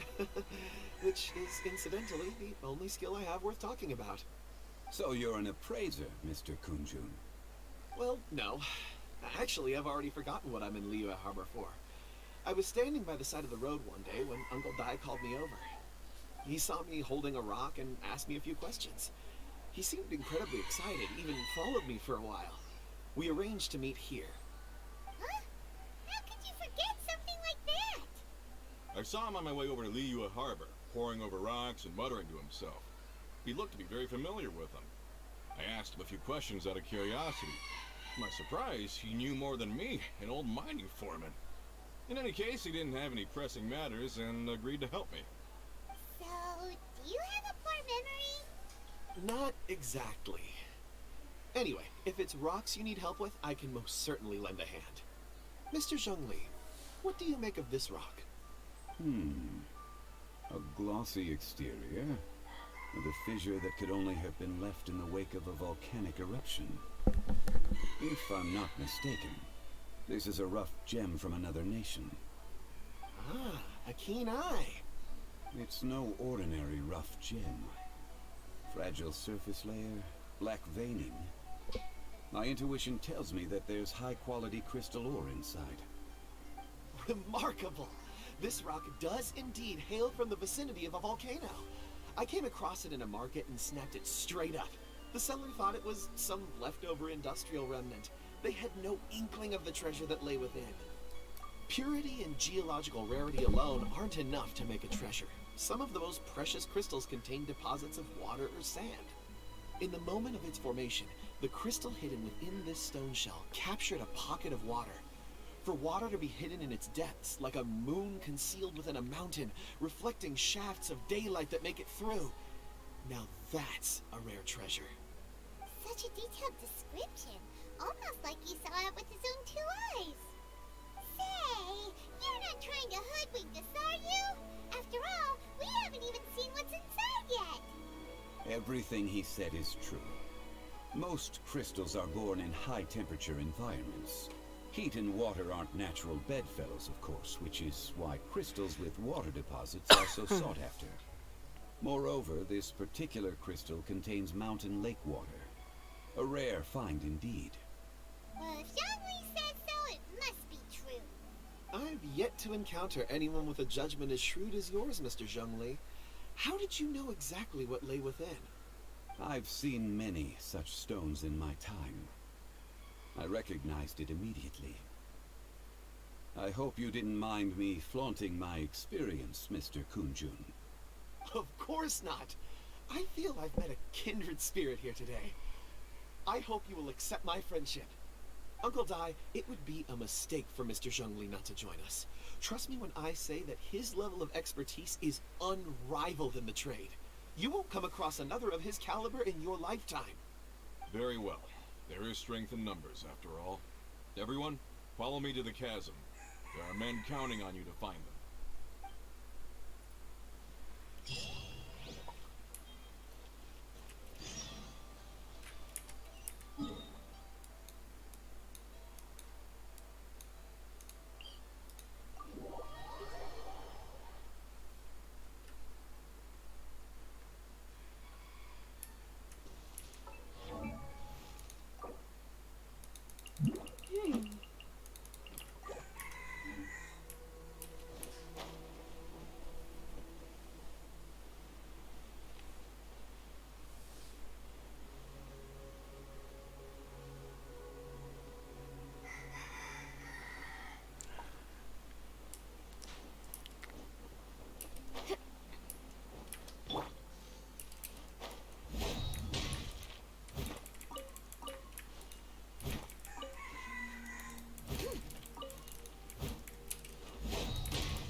Nghe tiếng đá rơi ở đâu rồi ta?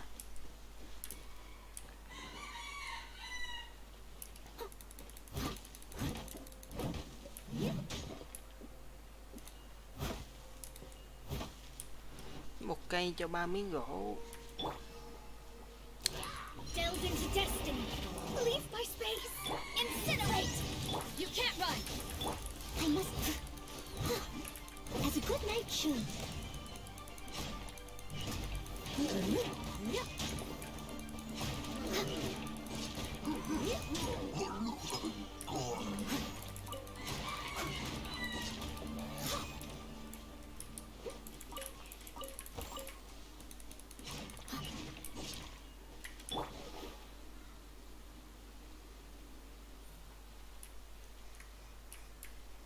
Quay xe, không có gì hết.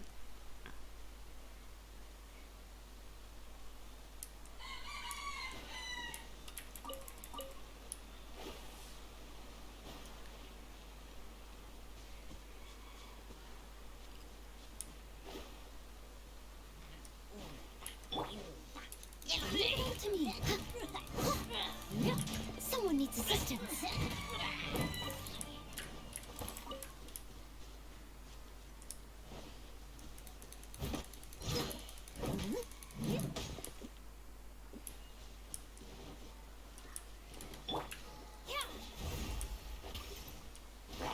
Written in the stars.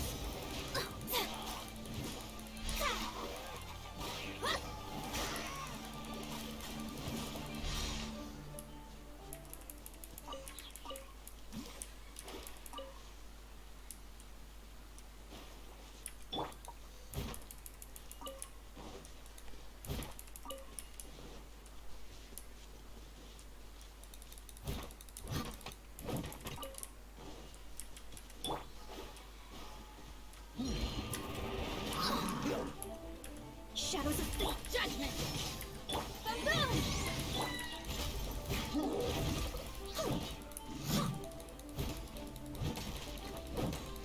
Yeah.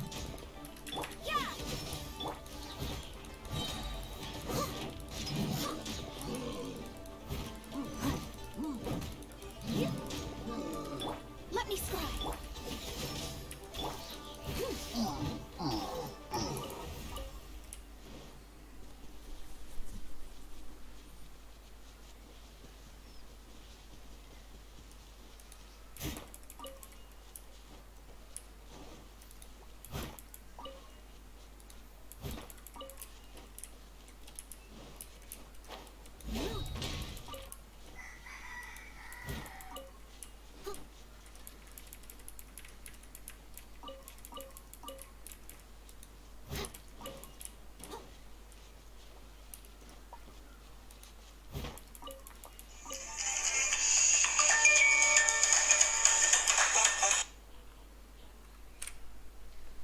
Lô.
You seem tired.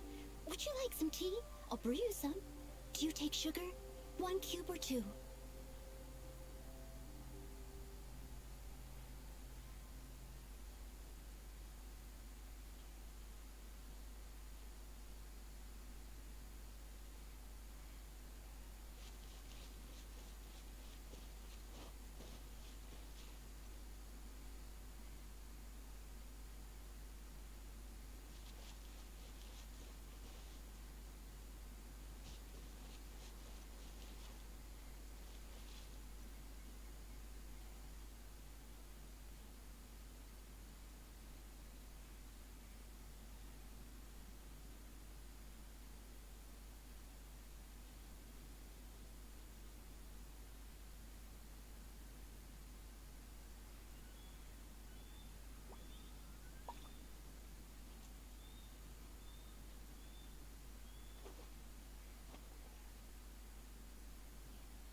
Whenever you need me, I'll be there.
Whoa, this mine is huge.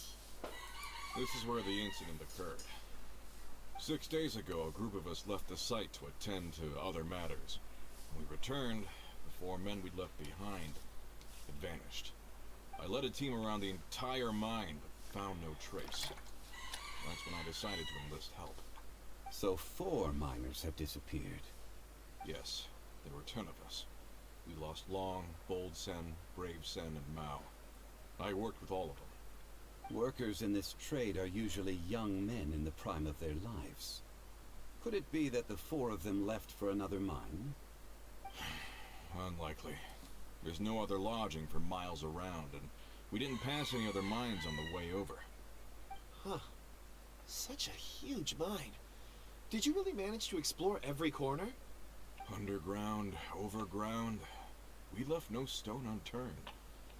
We tried everything short of digging further into the earth itself.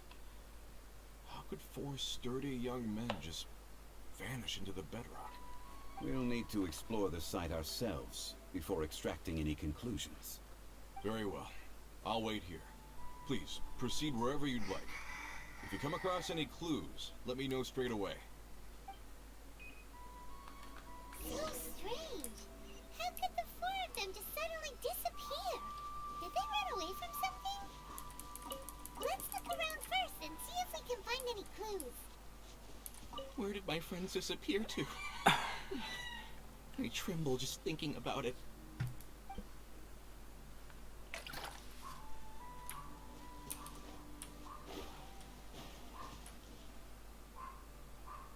Over here! What's this? A pile of shirts, some trousers. Huh. A few everyday items. They must belong to Uncle Dai and his men. 1, 2, 3, 4. Huh. That seems right. 10 shirts, 10 pairs of trousers. These must be spares, right? Look, Uncle Dai's clothes are identical. The 4 of them have been gone for 6 days without a change of clothes. There's also a few handkerchiefs and some soap lying around. Oh, and some tool belts. Items for washing one's face before the dawn shift. Mining equipment. So, they didn't take any supplies. Correct. Improbable. There are 4 pickaxes missing. It seems likely they left with the tools of their trade. They had time to take their tools, but not their everyday items? Curious. Huh. Why would someone set off with their tools, but leave their luggage behind? 1, they were working close by and didn't need to move their personal effects. But seeing as they've yet to return, this seems an unlikely hypothesis. Or 2, they were forced to leave and had no time to think about their supplies. Oh. It's certainly a possibility. They'll need more clues before any further inference can be made. If they didn't leave, maybe they were made to leave. Let's make a note and let Uncle Dai know.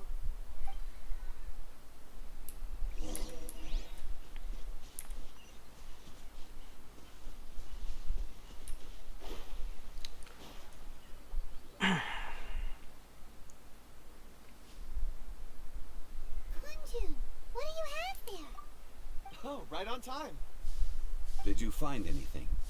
There's a chunk of ore here. Perhaps there are clues within. Or, what does it have to do with the disappearance? Let's find out. I'll give it a try. A moment, please.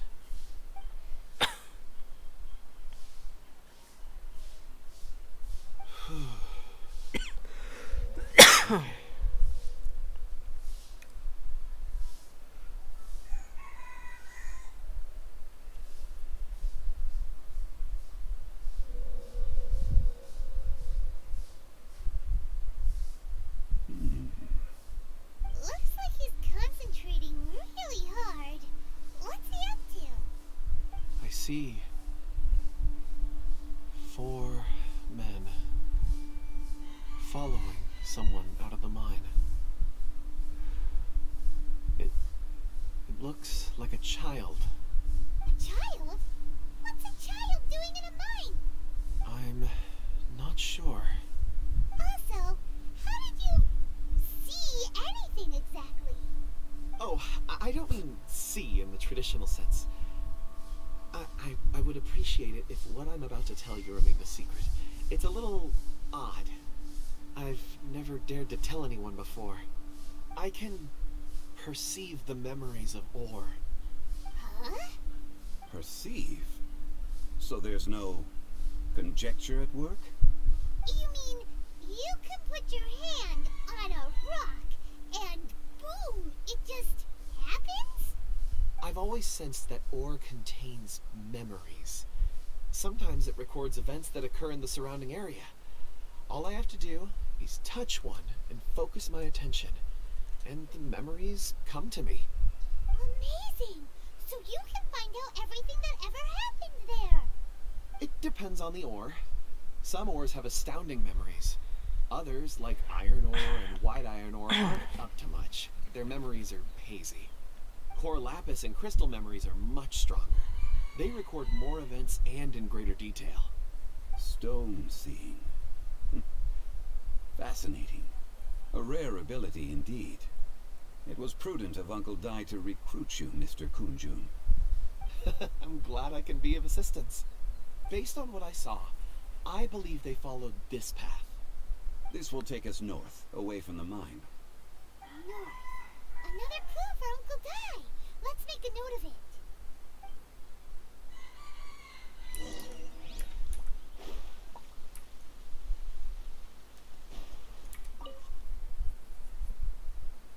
Excuse me, sir.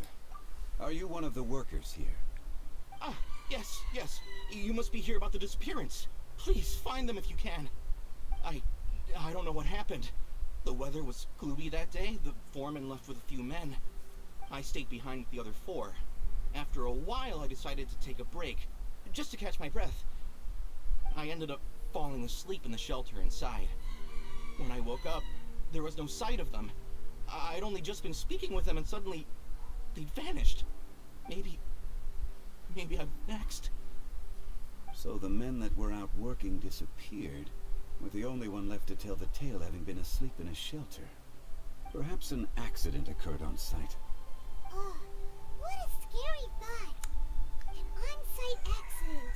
We should note that down too. We found some clues. Time to report back to Uncle Dai.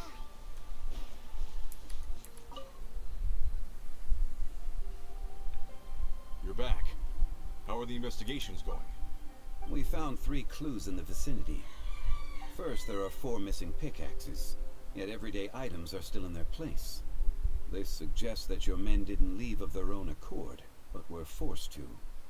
Forced to? But who would kidnap miners? Who indeed? Second, there were 5 workers at the mine. One of them left the site to take respite. When he awoke, his colleagues had disappeared without a trace. Those who kept working all disappeared. The one who left early emerged safe and sound. It would appear that the incident occurred on site. Now that you mention it, I recall Bravo saying that he took a break. Could someone have entered the site and simply walked away with them? This leads me to my third point. Mr. Kunjun here made good use of his expert techniques to arrive at a conclusion. It was a child that took your men away. A child? But there are no settlements here for miles around. There's no way a child would have made it over to the mine. Unlikely as it sounds, that's our conclusion. Your men were following a child. Where did they go? We believe that they followed the road north, away from the mine and toward the ruins. North. Right. I'll rally my men and head in pursuit. You've been invaluable to the investigation, but leave the legwork to us. If we set off now and make haste, we might be able to catch them. Not so fast. The incident occurred 6 days ago. Even if they set out on foot, they will have covered a lot of ground by now. You're right. New plan. I'll lead my search party over to the settlements further out and make some inquiries. There are only a few settlements around here with lodging for the night. We'll go investigate and see if we can come up with anything. In the meantime, you could keep looking for clues. If we don't see each other, let's reconvene at Wangshu Inn tomorrow evening. Agreed. All right. Me and my men will get going.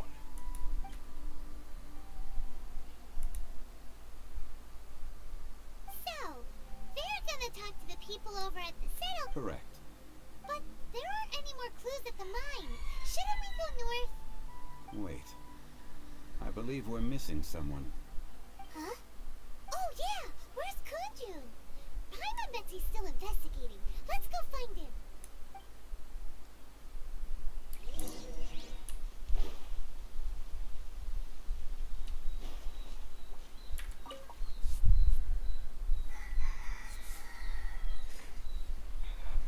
Kunjun, what are you searching for? We're all out of clues. Let's keep going. Apologies. I'm conducting a quick search for my own benefit. I'm looking for a precious stone known as Dragonfall. Dragonfall. Dragonfall is often used in forging. What use do you have for it? I don't know. I'm sorry. I don't recall why I'm seeking it. I've been feeling very absent lately. Name and address aside, I'm having trouble remembering things. In fact, I've been feeling extremely anxious, as if there's something I've forgotten to finish. It's an unpleasant sensation. Oh, Paimon knows that feeling. When you know you've forgotten something, but you can't remember exactly what it is. I don't even know where to start with it. I've been aimlessly wandering. That day at the market, I overheard a conversation while I was buying something. They mentioned Dragonfall. It sounded so familiar to me, as if whatever it was I had to do was linked to that stone. So, I decided to look for some. Perhaps if I can retrieve some, I'll remember what it is I have to do. I see. If I am able to during our endeavor, I will help you look for this stone. Really? Oh, thank you, Mr. Zhengli. You're too kind. Think nothing of it. Shouldn't we get going? Heading north from the chasm, we'll reach Lingju Pass. If this is indeed the path they chose, there will be traces. Great! Let's have a look.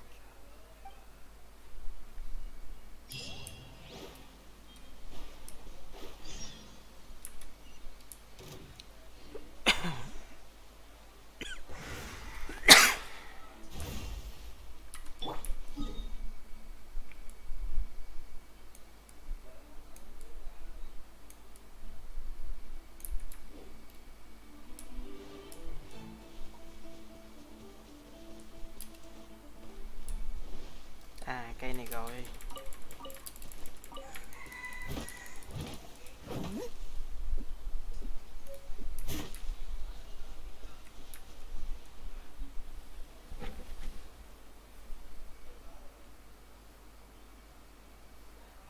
Wait, there are tracks here.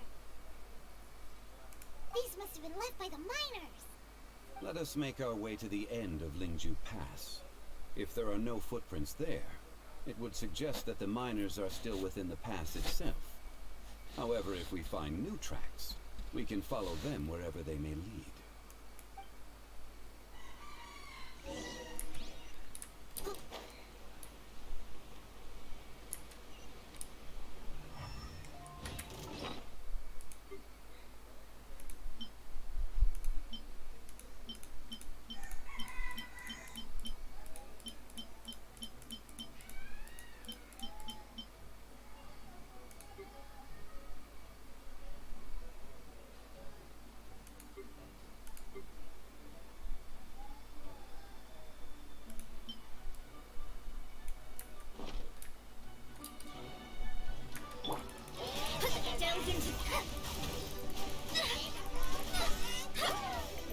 gì vậy?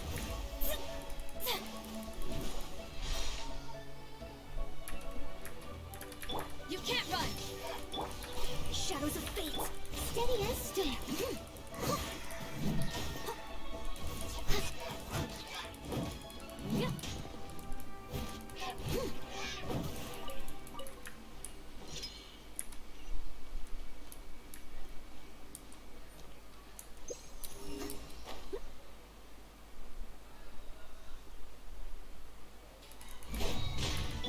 Let me scribe!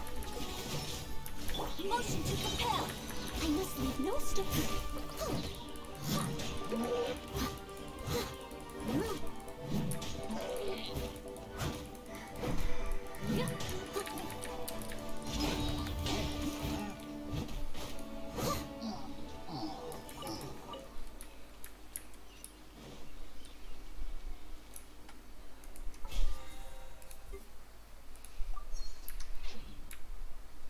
I'll catch up.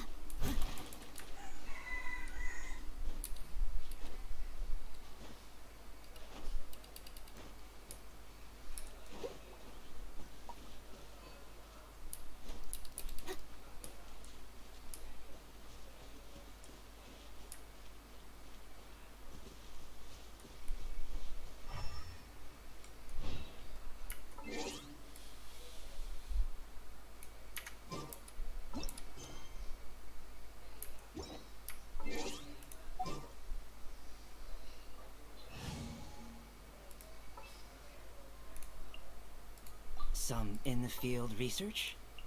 In the name of the Prinzessin!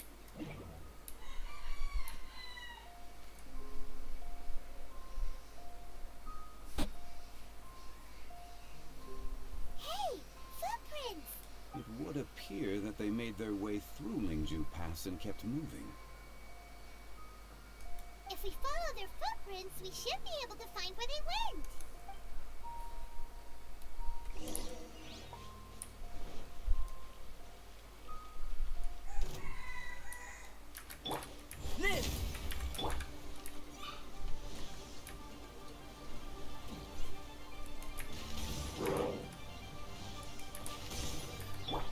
Shadows of fate! By royal decree, fate is upon you!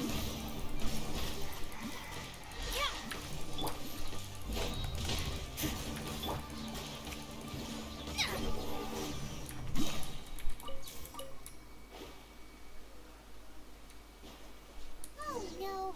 The footprints end here! We should inquire with anyone nearby. If the miners came through here, they may well have seen them.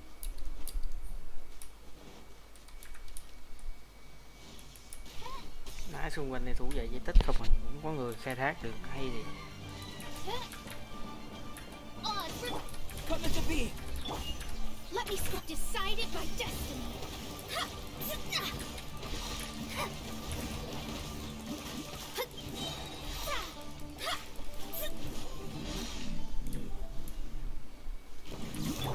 Ôi, rồi gỡ gì dữ vậy?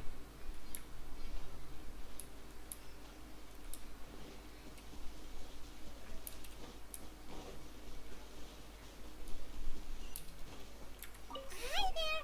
Have you seen anyone dressed like a miner around here? A miner? I'm afraid not. Let's try...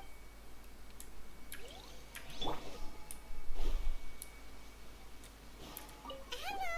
Have you seen any miners nearby? About this tall? 4 of them?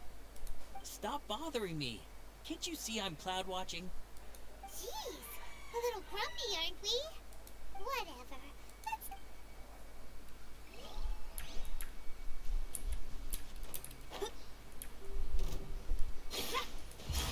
Delved into death by royal decree!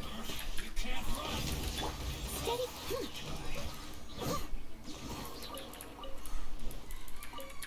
I'll catch up.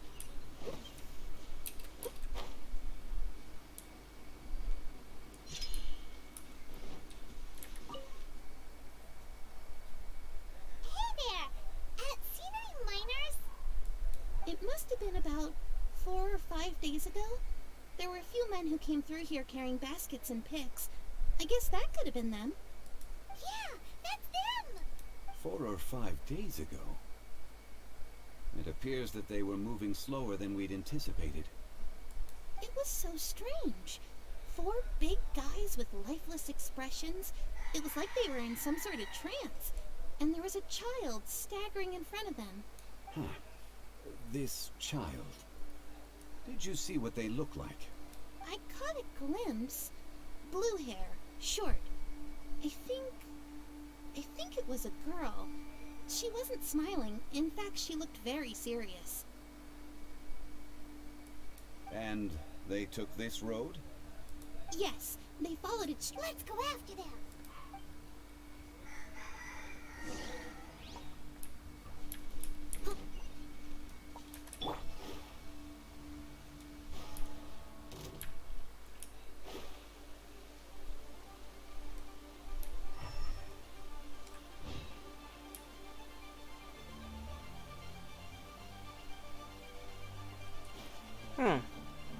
Giếng này có đồ à?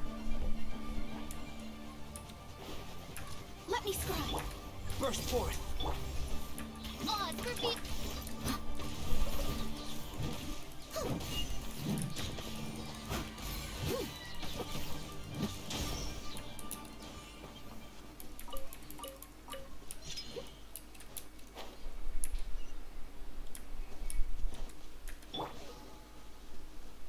Ủa hình như chỗ này như nó thay đổi rồi phải. Địa hình nó như thay đổi rồi nè. Nhìn khác hẳn luôn. Có như có đường đi luôn.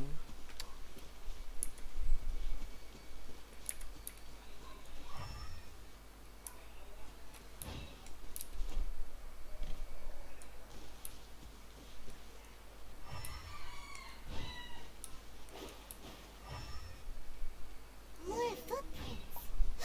There's a person over there. Help! Please save me! Is that one of the people we're looking for? Oh, rescue first. Ask questions later. Shadows of written in the stars. Ah, ah. By royal decree. Leave it up to me.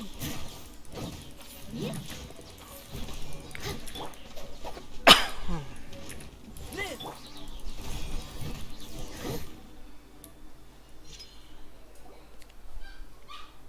Those monsters were so aggressive. They must have noticed me walking through. Before I knew it, they were all over me. Thank you all for saving me. My name is Wanyu. I belong to Liyue's Shengyu Hall. I head up our human culture and civilization research. Huh? You sure you're not a miner? A miner? Yeah, we're looking for a group of 4 strong fellas carrying mining equipment. I think I saw those people. Really? Yes. I set off from Mount Tianmen the day before yesterday, heading for Lingju Pass. About halfway there, I came across some people. A few men and a child. I was in a hurry. I didn't get a good look. I'm afraid I'm not even sure what they looked like. Apologies. I think that's all we needed to hear. Thank you. I hope it's useful to you. I'd better get going. There's a conference I need to attend. Again, thank you all for your help.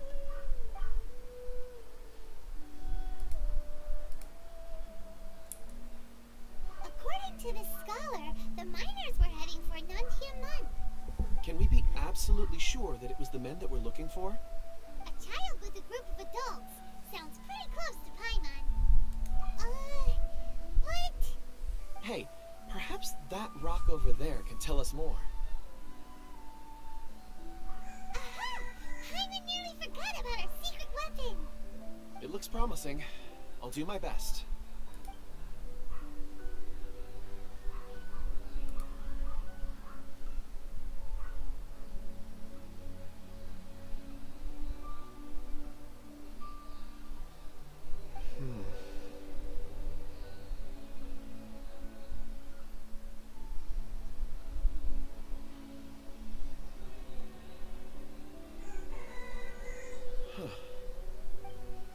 It's the same group, all right. They followed this road. Mr. Kunjun, your stone seeing is something I won't forget in a hurry. I suppose it is an asset, though I rarely find a use for it. But praise for Mr. Zhongli is high praise indeed. It's a good thing we brought our Kunjun compass along. We would have lost all sense of direction a long time ago. You think so? I guess it's been a worthwhile trip then. It feels like we're cracking a criminal case. It's a lot of fun. Be that as it may, we would do 4 fully grown men in a trance-like state, walking ceaselessly day and night, over hills and mountains, led by a child. This is... Oh, you're quite right, Mr. Zhongli. We should have our wits about us. That's not all. Our scholar was attacked by Geovishap hatchlings, but the level of aggression they exhibited was unusual.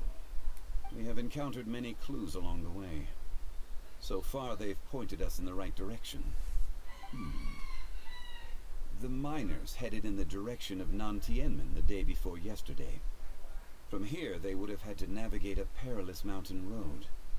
If their destination is indeed Nantianmen, we should be able to catch up with them. Great! No time to lose! I left a mark in the vicinity just now. If Uncle Dai does pass through here, it should guide him to us. Clever thinking! A classic Zhongli move!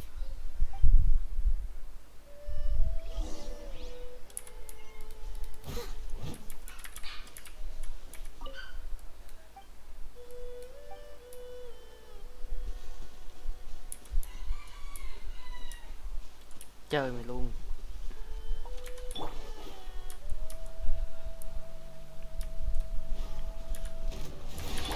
First forth! Oz, we're being... Time to clean up.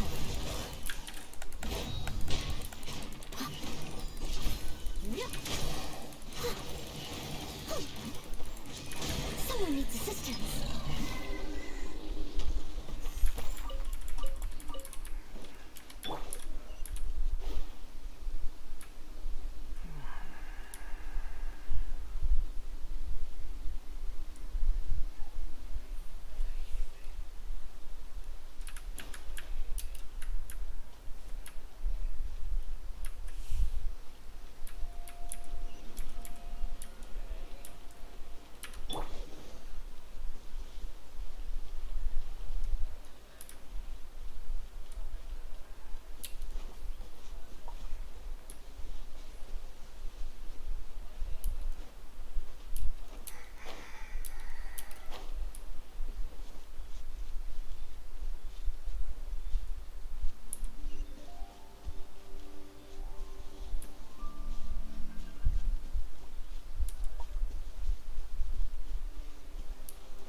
Không nhớ đây có lối ra mà ta.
There's a basket lying here, too. This must be one of the miners. Hey! Hello? Can you hear us? Judging by his appearance, he must have collapsed from exhaustion. Should we wake him up? I can still dig. Oh, sounds like he's whispering something.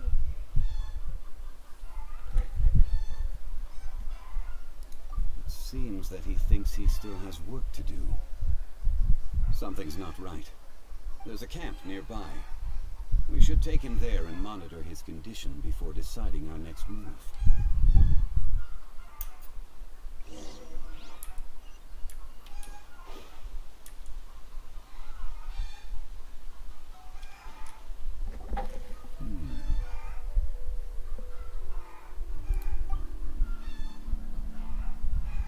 How is he? He won't die, right? He's worked himself into a stupor. Thankfully, he's not in serious danger. Paimon heard him talking about digging for something. Did he dig himself into this state? It's certainly a possibility. It looks like there's something in his pocket. Are these ore fragments?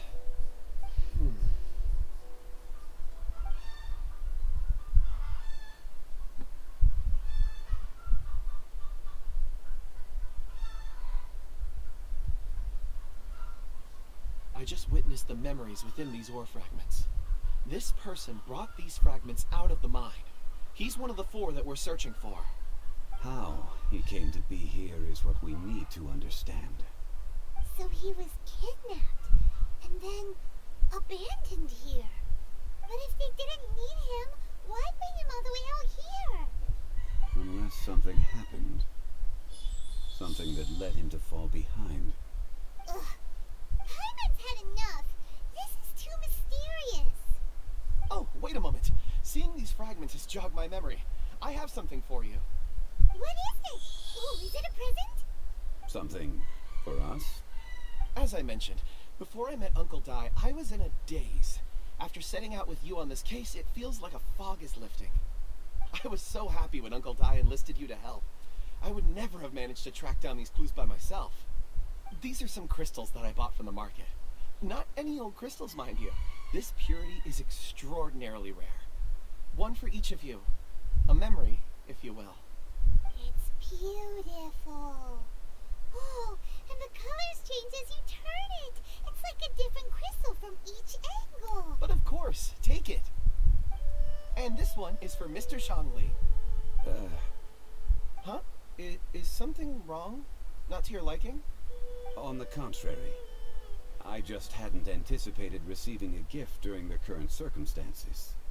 But thank you. I will take good care of it. I'm pleased you like them. It's nice to be able to give a gift that others can appreciate. Oh, I see more rocks over there. You should all get some rest. I'm going to scan the surroundings. Perhaps there are more memories to uncover. You sure like rocks, huh, Kunjun? Ores are the crystals of the earth, the sediment of time itself. I feel at peace among them. Get some rest and call me when you're ready to set off. I won't be far.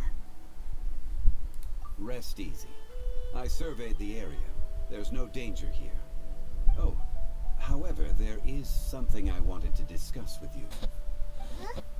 What's with the seriousness all of a sudden? Traveler. Does You mean the ore that Kunjun's looking for? What's so special about it? Dragonfall is an incredibly rare ore used in forging. The majority of regular crystals are formed in high-temperature environments. Dragonfall, on the other hand, is formed as a product of elemental reactions. Elemental reactions can produce material objects? Indeed they can. However, only a minority can survive for long periods of time. Dragonfall first emerged in the midst of a great battle, thousands of years ago. Powerful clashes of elemental energy gave birth to elemental crystals. When the fighting ceased, these geological remnants were miraculously preserved. And yet they are crystal creations all the same. Few and far between, relatively unknown. A few hundred years ago, they were virtually mined into obscurity. Why is it then that a citizen of Liyue now wishes to strike upon ore that has long since vanished from the earth? Yeah, if he knows of its existence, surely he knows all of it's already been mined. Weird. Paimon doesn't get it. There are those in the mining trade who retain a keen interest in Dragonfall. But for someone like Mr. Kunjun, whose motivations for seeking it are unclear even unto himself. Ulterior motives? Is he a villain? A conclusion that is presently impossible to reach. We must watch and wait. Don't forget, rescuing those miners is the primary objective. As for anything else, sooner or later the tide will reveal the lie of the land. We're drawing closer to our goal. I believe we should continue to follow this road through. Now that we've found one, the others won't be far away. When you're well rested, call Mr. Kunjun over to us. We still have more investigation ahead. We should ensure this miner is settled here at the camp.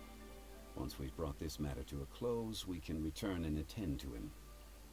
I suggest we leave a note for Uncle Dai. If he does find the camp, he'll know what to do.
Kunjun, we need to get going.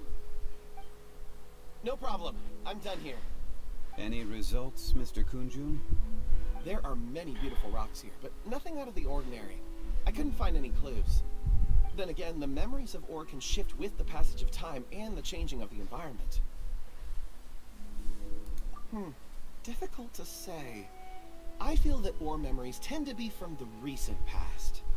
So there's never any ancient memories? Rocks endure, but as eons pass, their memories are erased. Those memories that survive are rooted in powerful emotion or thought. That makes sense. It is the same for people. Indeed. Let's keep going.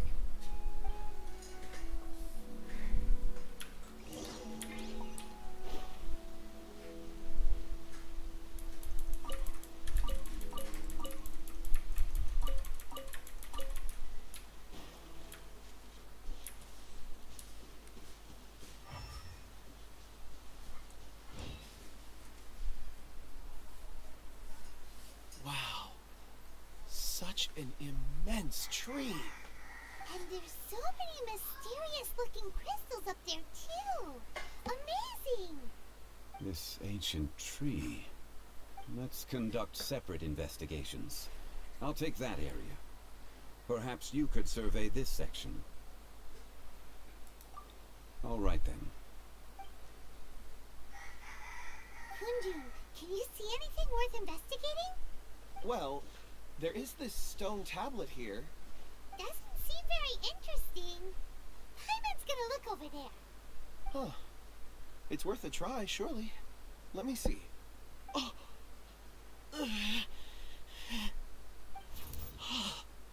This is... Hey, what's wrong? just a bit lightheaded. It's past. Nothing... Not yet. Whatever. Hyman's going to investigate over there. Why don't you climb the tree and have a look? If you don't try, you won't know. Anyway, you'll be able to get a good look at our surroundings from up there.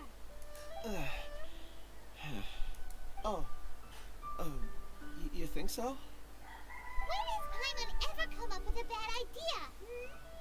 Wait a minute. I'm in control. All of you, come here. Huh?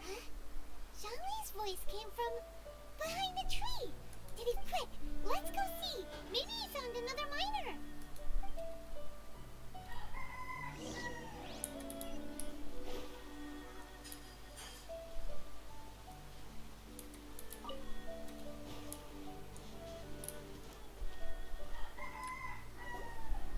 This has been newly dug. It would appear our answer is up ahead. Is that a voice coming from the tunnel? Ah! Someone else go first. Compose yourselves. I will lead us in. There is an unusual presence emanating from inside the tunnel. Prepare yourselves and tread lightly.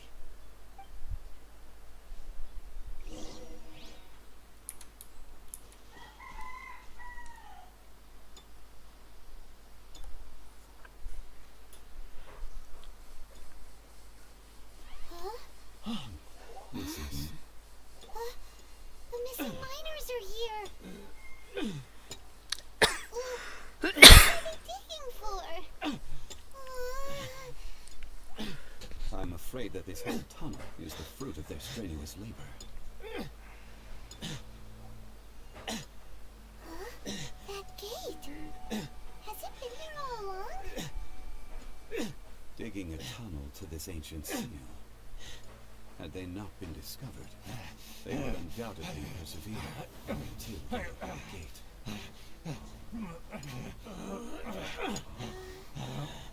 So behind the seal there's...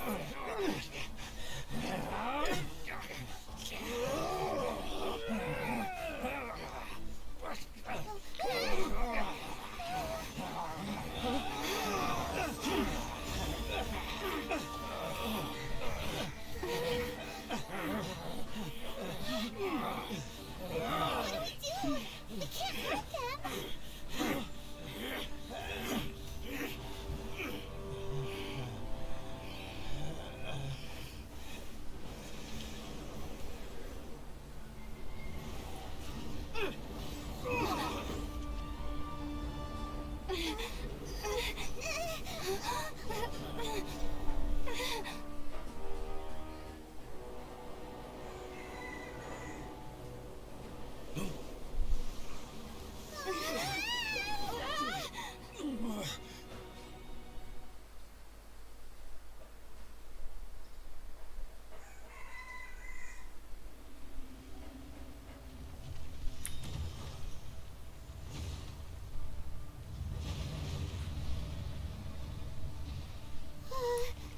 What type of monster is this? Morax, you arrive at my doorstep of your own volition. Excellent. Taking revenge for sealing me away will be all the easier. So, the little girl is your power incarnate. But if you recall, H-Dahar, this is not how we intended for events to transpire. Waste not your words. Your life is mine.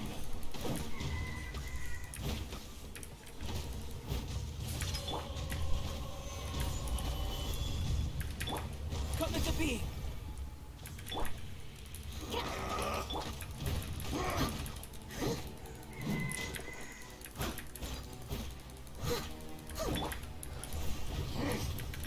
By royal decree, fate is upon you.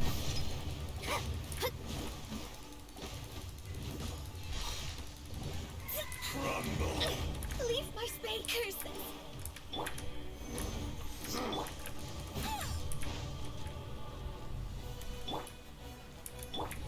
From Stabilize. dust. And this is a dutiful made wood.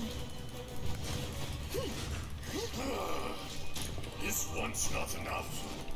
You would forsake me again?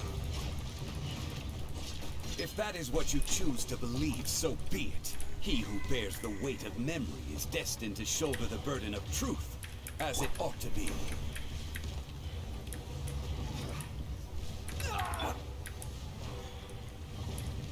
Bà nhà mình đỡ không nổi ta.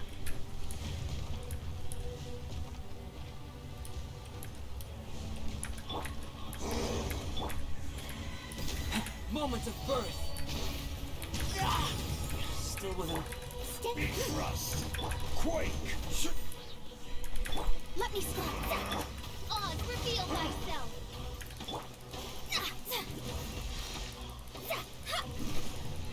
Fisher.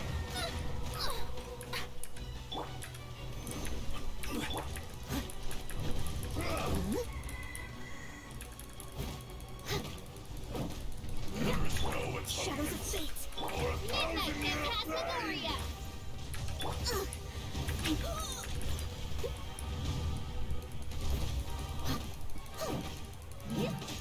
Morax, you think you can destroy me?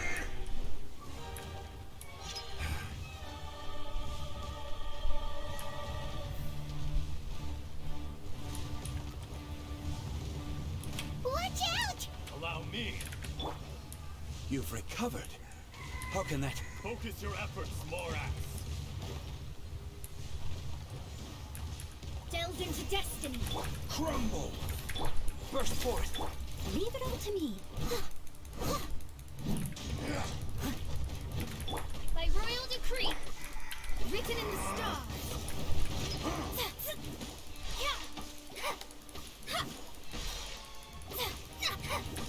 Crumble.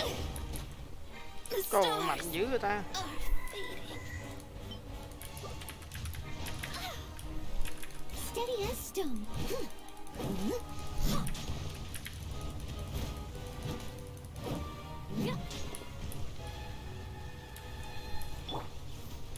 Come. Experience an eon of suffering.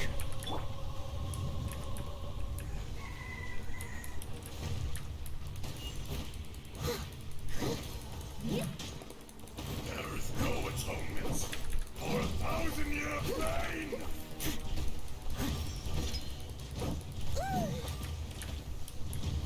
Đẩy rồi khó chịu quá. Come into being. Oz, reveal thyself. Let me scry. This is order.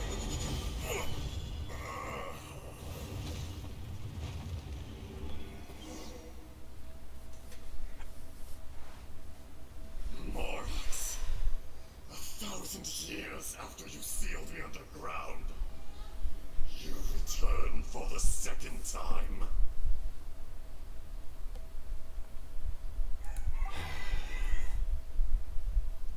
You should call it by its name, Ejdaha. Fate. Fate. Fate?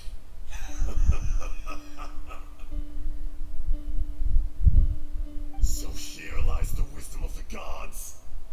Destroy all deemed redundant. Enlist tyrants to ravage the wilderness. No. You have forgotten. That voice. Ejdaha. Huh? Kunjun? Morax. It's been a while. You're Ejdaha. The very same. During the battle, you imbued us with your power. Yes. It was all I could manage. Forgive me for concealing the truth, traveler. There were things that only became clear to me upon reaching this tree. Allow me to elaborate. I am not Ejdaha the whole, but a fragment. Heaven and earth, yin and yang, opposing forces. You can consider the existence of me and the Ejdaha you see there to be a reflection of such polarities. We are a schism of the will of Ejdaha. So there are two Ashdars? No, it can't be. That's impossible. When the seal loosened, your power manifested in this world as a child. With this new identity, You were able to vent about the forces that suppressed you. But would anyone listen? Would they even care? That's when it occurred to you. The loosening of the seal constituted an opportunity to strike back.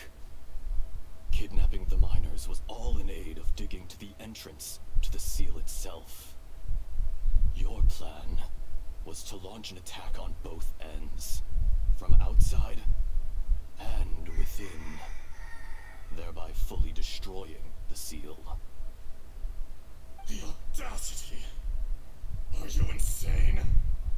If you truly are a part of me, how is it you find yourself standing on the side of the betrayer?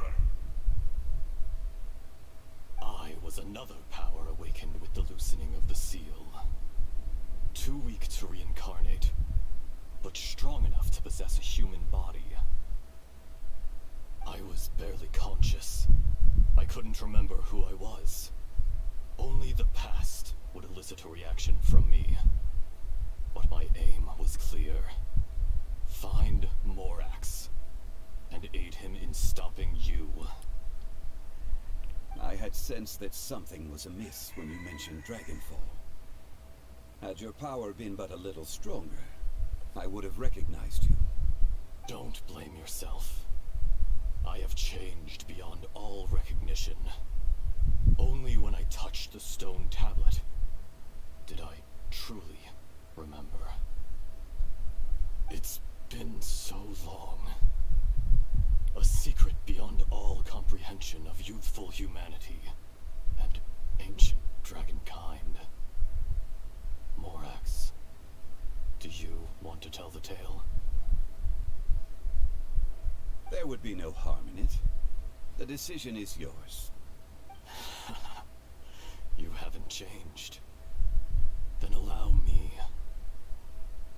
Ejdaha was once a friend and ally of the Geo-Archon Morax, with a lifespan far exceeding that of mankind. However, that which is derived of the Earth is no more or less than the Earth itself. The memories of rocks do not last long. Those memories that survive are rooted in powerful emotion. But as time passes, so these memories fade into obscurity. Erosion is the world's greatest destroyer of memories. Erosion ground Ejdaha's consciousness into oblivion. Slowly, he forgot the face of his old friend, and his memories of defending Liyue Harbor disintegrated. Ejdaha, now incomplete, became irascible, aggressive. What would you expect? It was humanity that attacked the ley lines that sustained me. This much is true, which is why you attacked the chasm, why you waged war against Morax. In the beginning, in order to open up new territory and increase production, the citizens of Liyue came to the mountains to mine. Overexploitation caused the ley lines to quake, which brought untold suffering to us.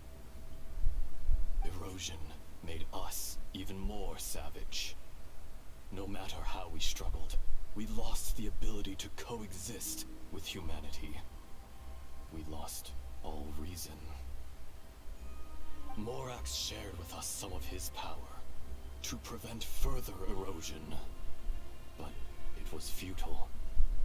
Everything returns to dust. It is the natural order, an unstoppable force.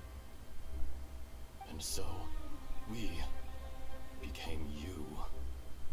And from your will, I emerged.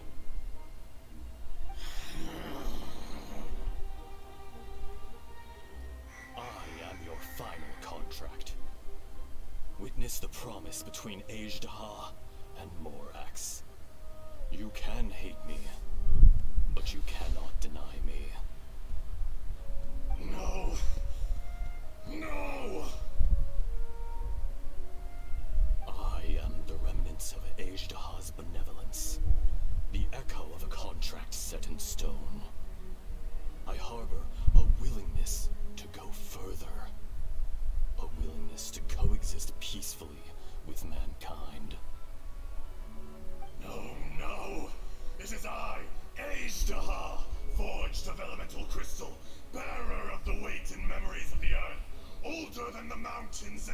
conscience that decides.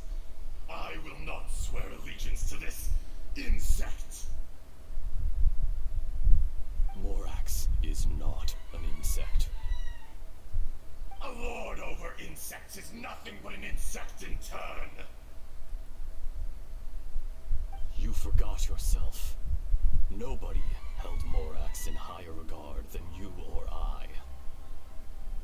That which you have forgotten, I hold here in my heart. If you are the memory of the earth, then I am the memory of coexistence. Of coexistence with humanity.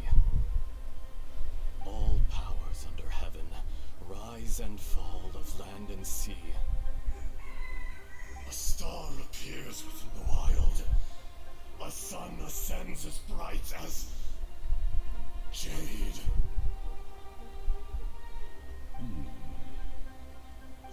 Strange. What is this feeling? And all this? You are spent, and I will soon disappear. Before I do, heed these words. In the wilderness, snow falls on a spring day.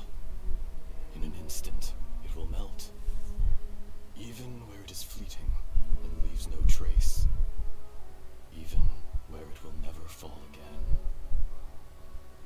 No! That isn't true! I don't accept this as fate! Perhaps it isn't, but it remains an inevitable misfortune. More axe. The little girl vanished. Are you satisfied, Ishtaha? I had to make amends. Satisfaction had no part in it. So, Morax, you call yourself Zhongli these days? I do. Well, I'm afraid old habits die hard. To me, you're Morax. As you please. I never did forget your gift of sight. I hardly lifted a finger. Think nothing of it. And yet, you could see. You wouldn't know the yearning of a blind dragon, searching for the sun. A pair of eyes, from Morax to Ejdah. This, I will remember this. Your power is nearly spent. Ah, perceptive as always, my friend. Shall we get going, you and I? Surely the pressing matter is still that of the miners trapped outside the seal. Indeed. Hence the need to get going. To fix the damage left in your wake. Straight down to business as always. Let's go.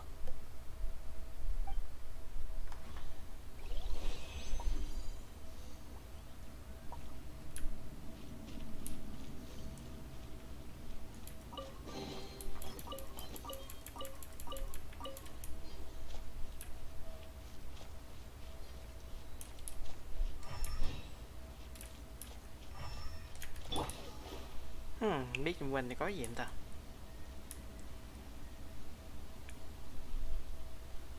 Rồi, không đi được rồi.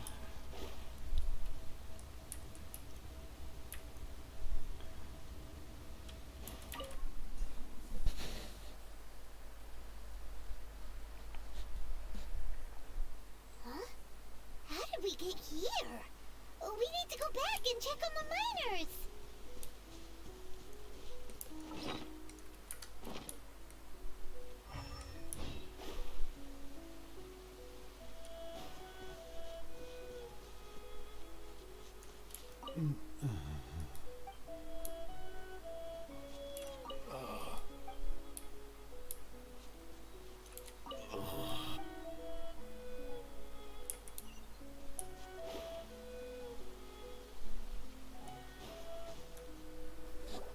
So there you are. My men and I found your clues and followed them straight here. We found Mao in a tent at the campsite unconscious. It seems he'll be okay. Sadly, we found no trace of the other three. Huh? Young Kun, what is... Nothing. Pay it no mind. Those 3 miners are over there, in that cave. Cave? What happened? They're exhausted, but not in danger. Don't worry. Right. Well, thank you, all of you. I better go and see how they're doing. So you're taking them back to Liyue Harbor? That's right. Can I come with you? No problem. You rescued my men. I'll be happy to assist all of you in any way I can. I'll be back soon. I need to assess their condition. Kunjun, we should be calling you Ajdaha. You're coming back to Liyue Harbor too, right? Not I. Merely this body. Once I'm gone, the true owner will accompany the miners back to Liyue. Kunjun hails from a family of famous artisans. He too will be famous in time. It would be a shame for someone of his talent to go missing. You always did have a great admiration for blacksmiths. Curious how swords and daggers are blind, yet their creators see so much. Perhaps empathy is mankind's proudest achievement after all. Ajdaha, I am no longer the Geo-Archon. I can sense it. Today I am just an ordinary citizen of Liyue. Even you met such a fate. Let's get the difficult part out of the way. I cannot guarantee that I won't be awoken a second time. No matter. If that day comes to pass, Liyue must prepare itself to face you. And how will Liyue fare without Rex Lapis? Even without a god above, this remains a nation of men. I was once their god. I ought to be here to witness their rise and fall. All life is shaped and then ground away by the endless flow of time. You were always the strongest among us. Yet, it would seem that even you have been eroded. That's unimportant. Fate is ordained by heaven. Even if our mission had already concluded, it would be cowardly not to strike out on the road of departure. You may live forever, doomed to a lonely existence. Yet, even this is temporary. When you reach the end of time, those people, those past and future relationships predetermined by fate, they will be waiting for you. I do not pretend to match your rhetoric when it comes to the subject of a life long lived. I fear that the life of an elemental being is longer than any in this world. Were it not so, you would have killed me long ago, and would not be having to face me again now. You've brought a smile to my face. When all is said and done, a reunion between old friends is an auspicious occasion. That day in the chasm, did you hesitate? A heart of stone is a heart nonetheless. But I am the god of contracts, and was for a time a god of the people of Liyue. You chose justice, but did not forsake your kindness. You came to me not as an assassin, and so I was willingly sealed away. The movements of the Earth Dragon can tremble the earth and shake the heavens. With your abilities, even at my full strength, I struggled to confront you, let alone seal you away. Hence my inception. Do not forget that I was there with Liyue's founder. The face may have changed, but the content of the contract remains intact. Old friend, god of contracts, I hereby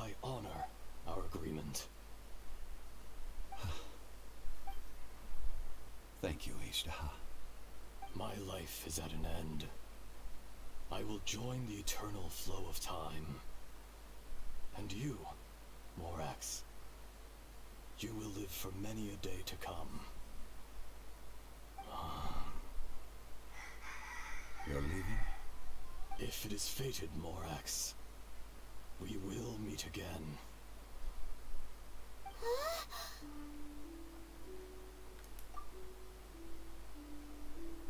Yes.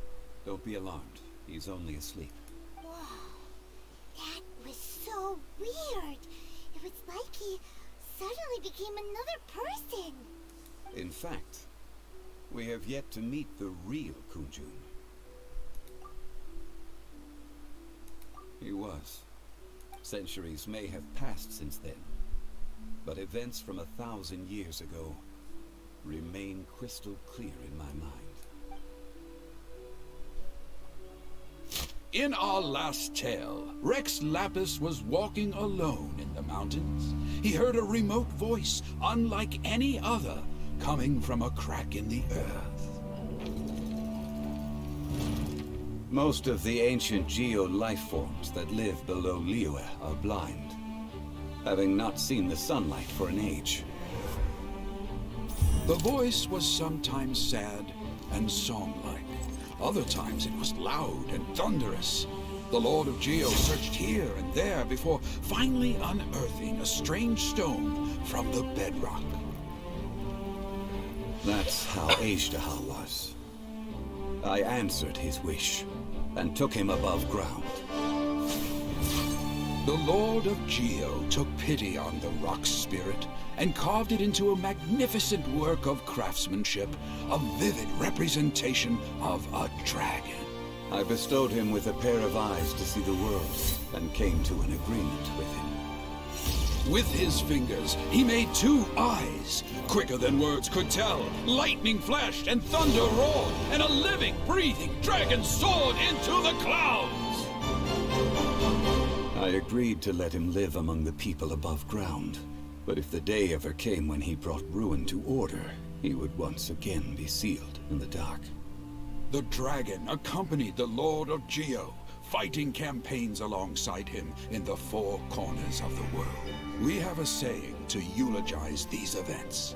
The crash of a spear brought billowing dust.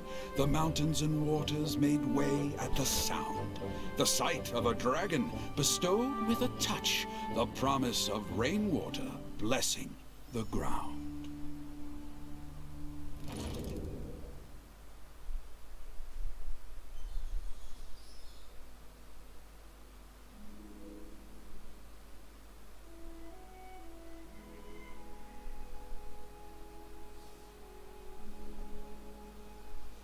A 1,000 years ago, Ishtaha attacked the chasm.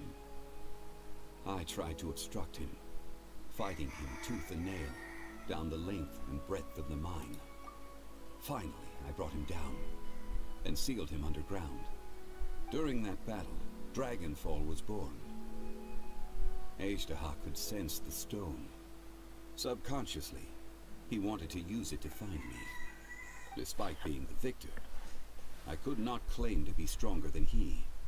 And in his heart, he still retained an ounce of goodwill towards me. Towards Liyue. Towards life above ground. He was willing to be sealed away. But as the erosion set in, he forgot. Even I cannot avoid it. But there is something I understand better than most. When the door opens, it is time to leave. The greater the power, the greater the danger erosion may bring about. The millennia may come and go, but even a stone may tire. Personally sealing away an old friend. This is just one form of erosion I have endured. People abandon and surrender the things they love to pursue the right path. Perhaps this is the erosion imposed on me by the natural order of this world. That I was a god of mankind. My identity may change, but my eyes will bear witness to the history of humanity. You still care a lot about Liyue. Call it part of my duty. I must thank you both. No worries. Oh? About what? Oh yeah, Paimon nearly forgot. So, not long ago, we met a guy called Dane. He told us about Conria and the punishment of the gods. That's when we realized that those events were connected to the person we're searching for. Zhongli, you're a god. You've lived through thousands of years of history. Surely you experienced the incident? I cannot say. Why? You can't even give us a thread of information? This is so important to us. I understand. But I must apologize. This is my contract. You mean another past grievance? Like the incident with Ejdaha? Too painful to talk about? It was signed before it all began. I have always honored the contract. And kept my silence. How can you be like that? You two are friends to me. I can assure it brings me no pleasure to disappoint you. But as the god of contracts, I cannot go back on my word. Would you be ready to find out? It appears your understanding of this world continues to grow. There are many events of ages past, many secrets that lie hidden. They have been eroded by time, forgotten by the people, abandoned. But you are capable of finding them and bringing them into the light. Those who come to witness will witness. Those who are born to remember will remember. If you take the same road as that person, there may be more difficulties ahead. But as long as you firmly believe that you are on the right path, everything has meaning.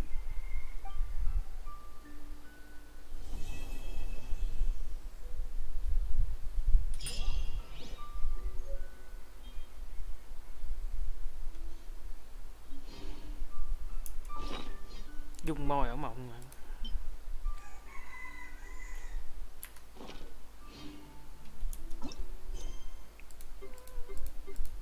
Rồi sách. This tablet was erected by Mountain Shaper. It names Ejdaha as a terrible dragon, and serves as a warning for later generations to stay away from this place. It's a shame. There is a fine line between good and evil. If the good and evil within him could be summarized in a...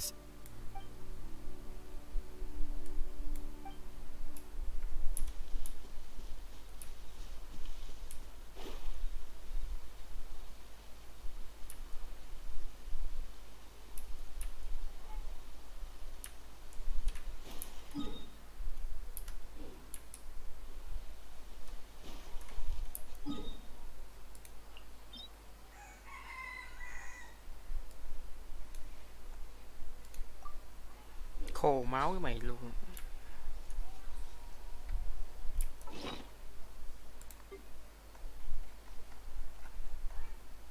Nó cứng kia luôn.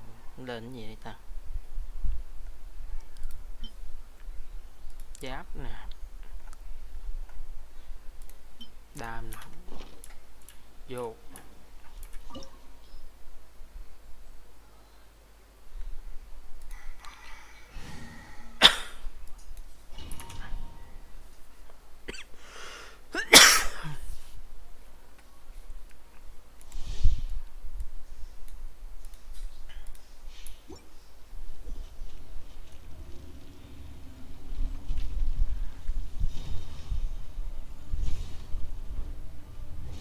You dare overstep your mortal authority?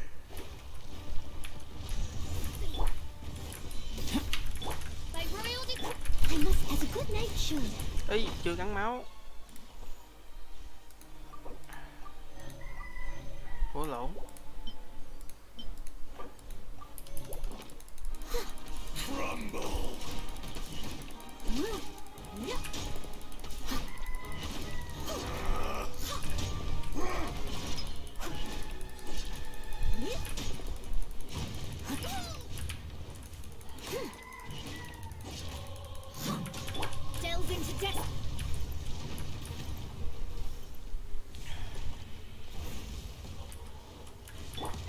Mày chui tao cũng chui. Ây da.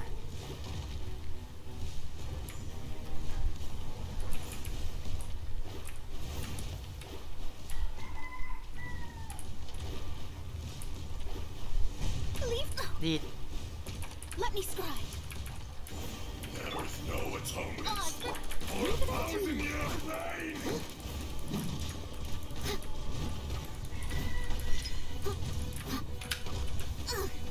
I missed a spot.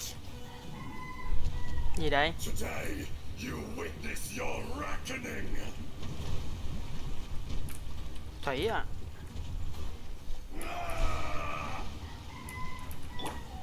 Live. My royal I must Feel this ancient power.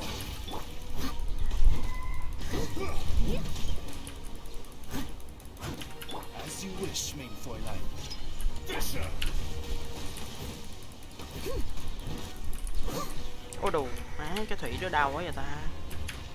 Come into being.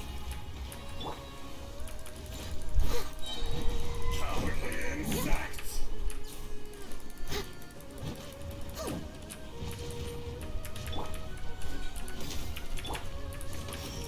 time to clean up. There is no atonement for a thousand. I am a disgrace Ôi đúng, nó dậm. to the knights.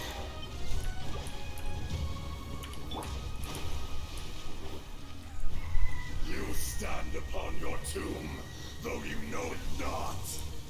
Nãy giờ chơi tới lôi luôn phải. Come, experience an eon of suffering.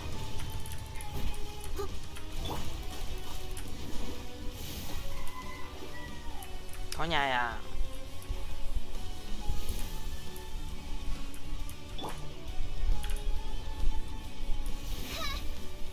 Đau quá. Sao né đây trời. Main Fräulein.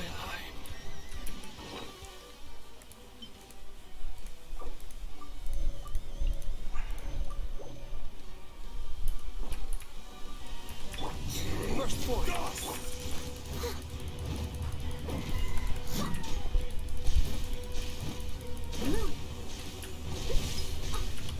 Delve into destiny.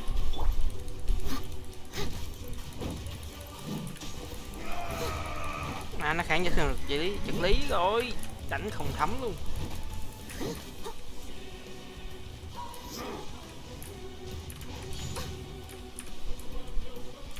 Leave it all to me. Let me scribe.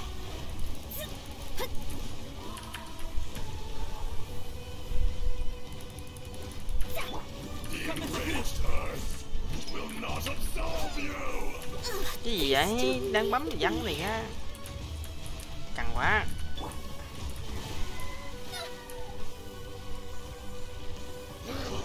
Shadows of Cái gì vậy? cannot be. Ôi ghê quá. Chiều lạ quá. No not the mountain's permanence. Burst forth.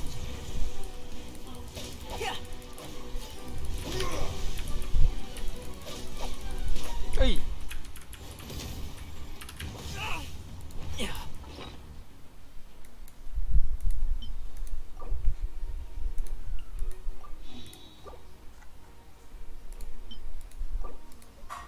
Nãy chưa thuộc chiêu của con này khó đánh quá. Come into being.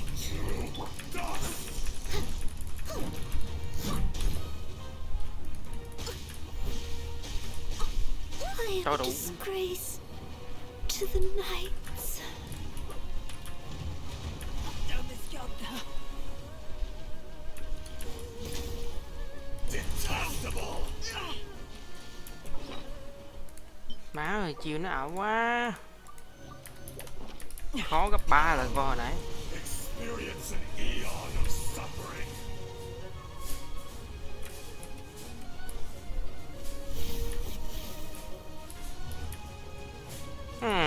Thì ra là vậy. Bắt quái à. Chìa.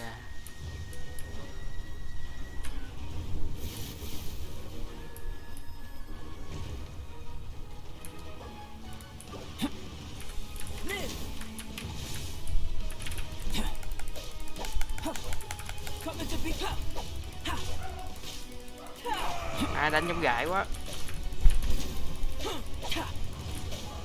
Ủa đụng cái gì vậy? Rồi.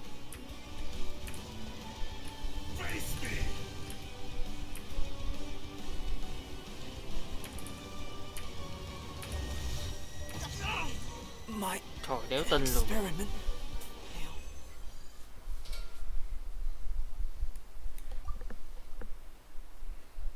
Khô quá. Xét lại đội hình mới được.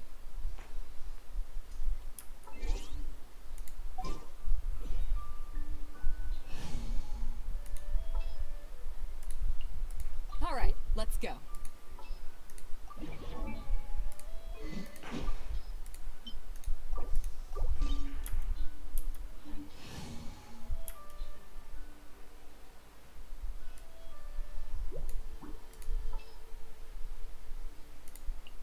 I'll take care of it.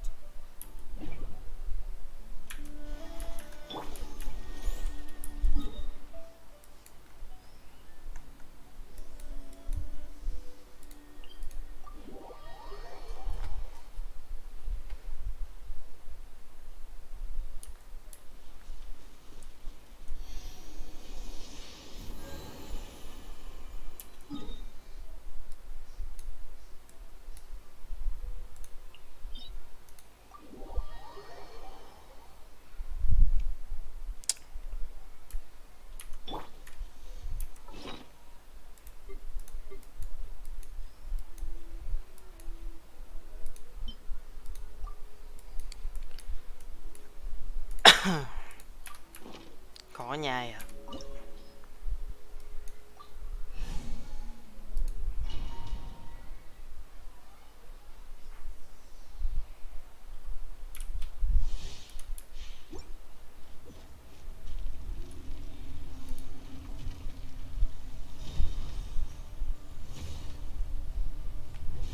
You dare overstep your mortal authority?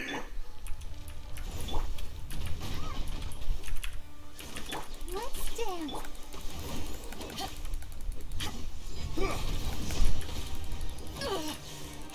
Not bad.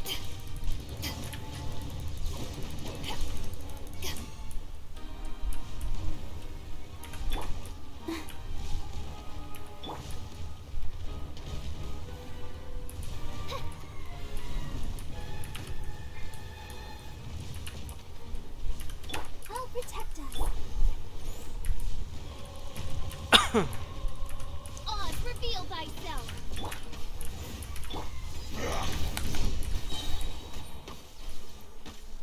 Power that isn't punched on. There is no atonement for Dancing to thousand year pain.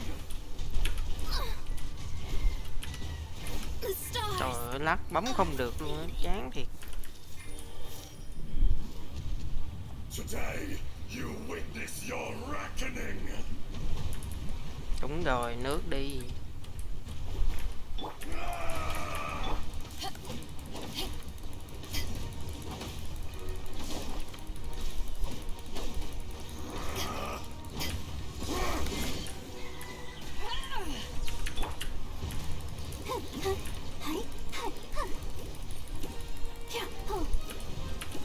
Crumble. To ashes.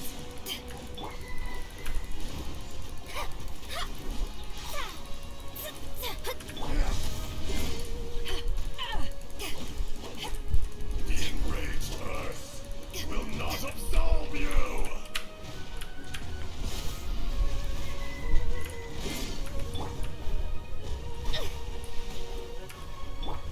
You stand upon your tomb, though you know it not.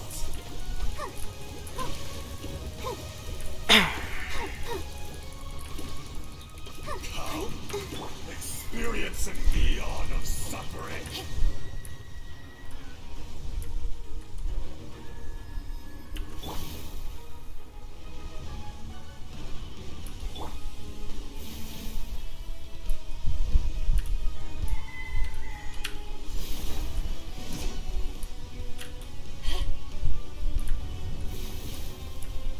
Bắt đầu ở thuộc chiêu của mày rồi.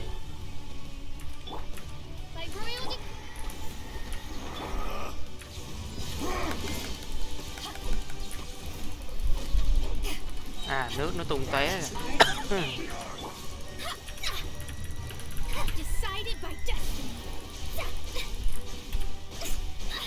Trời má, quên cái đòn của nó ác.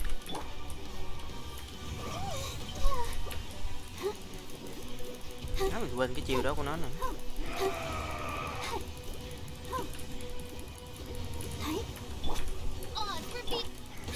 Let me stop.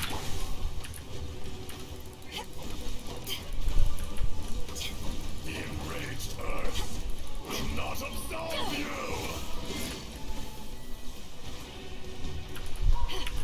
Come on, we can do it.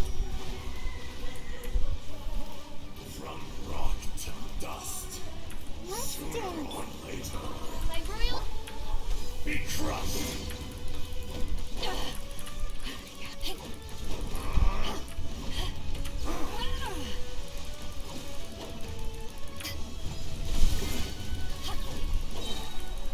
To ashes!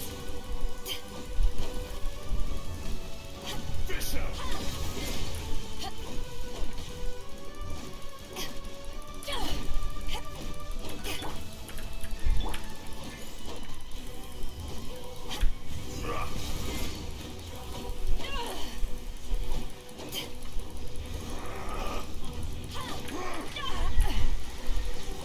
Thằng điên của mày luôn. Back to the earth!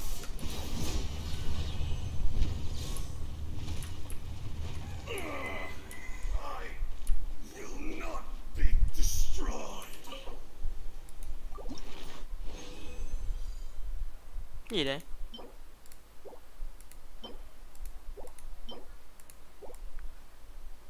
Trời, không có cái phôi nào luôn.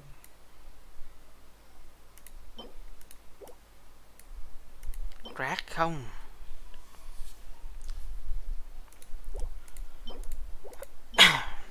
Để coi ốp cái này lên được.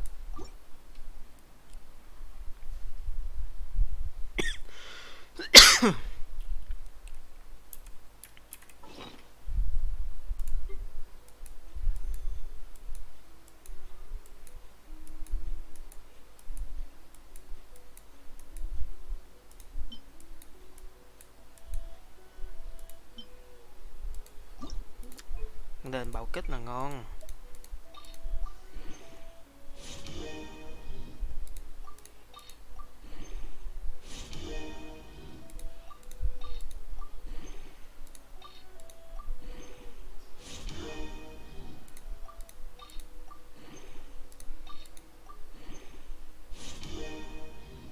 Cái gì?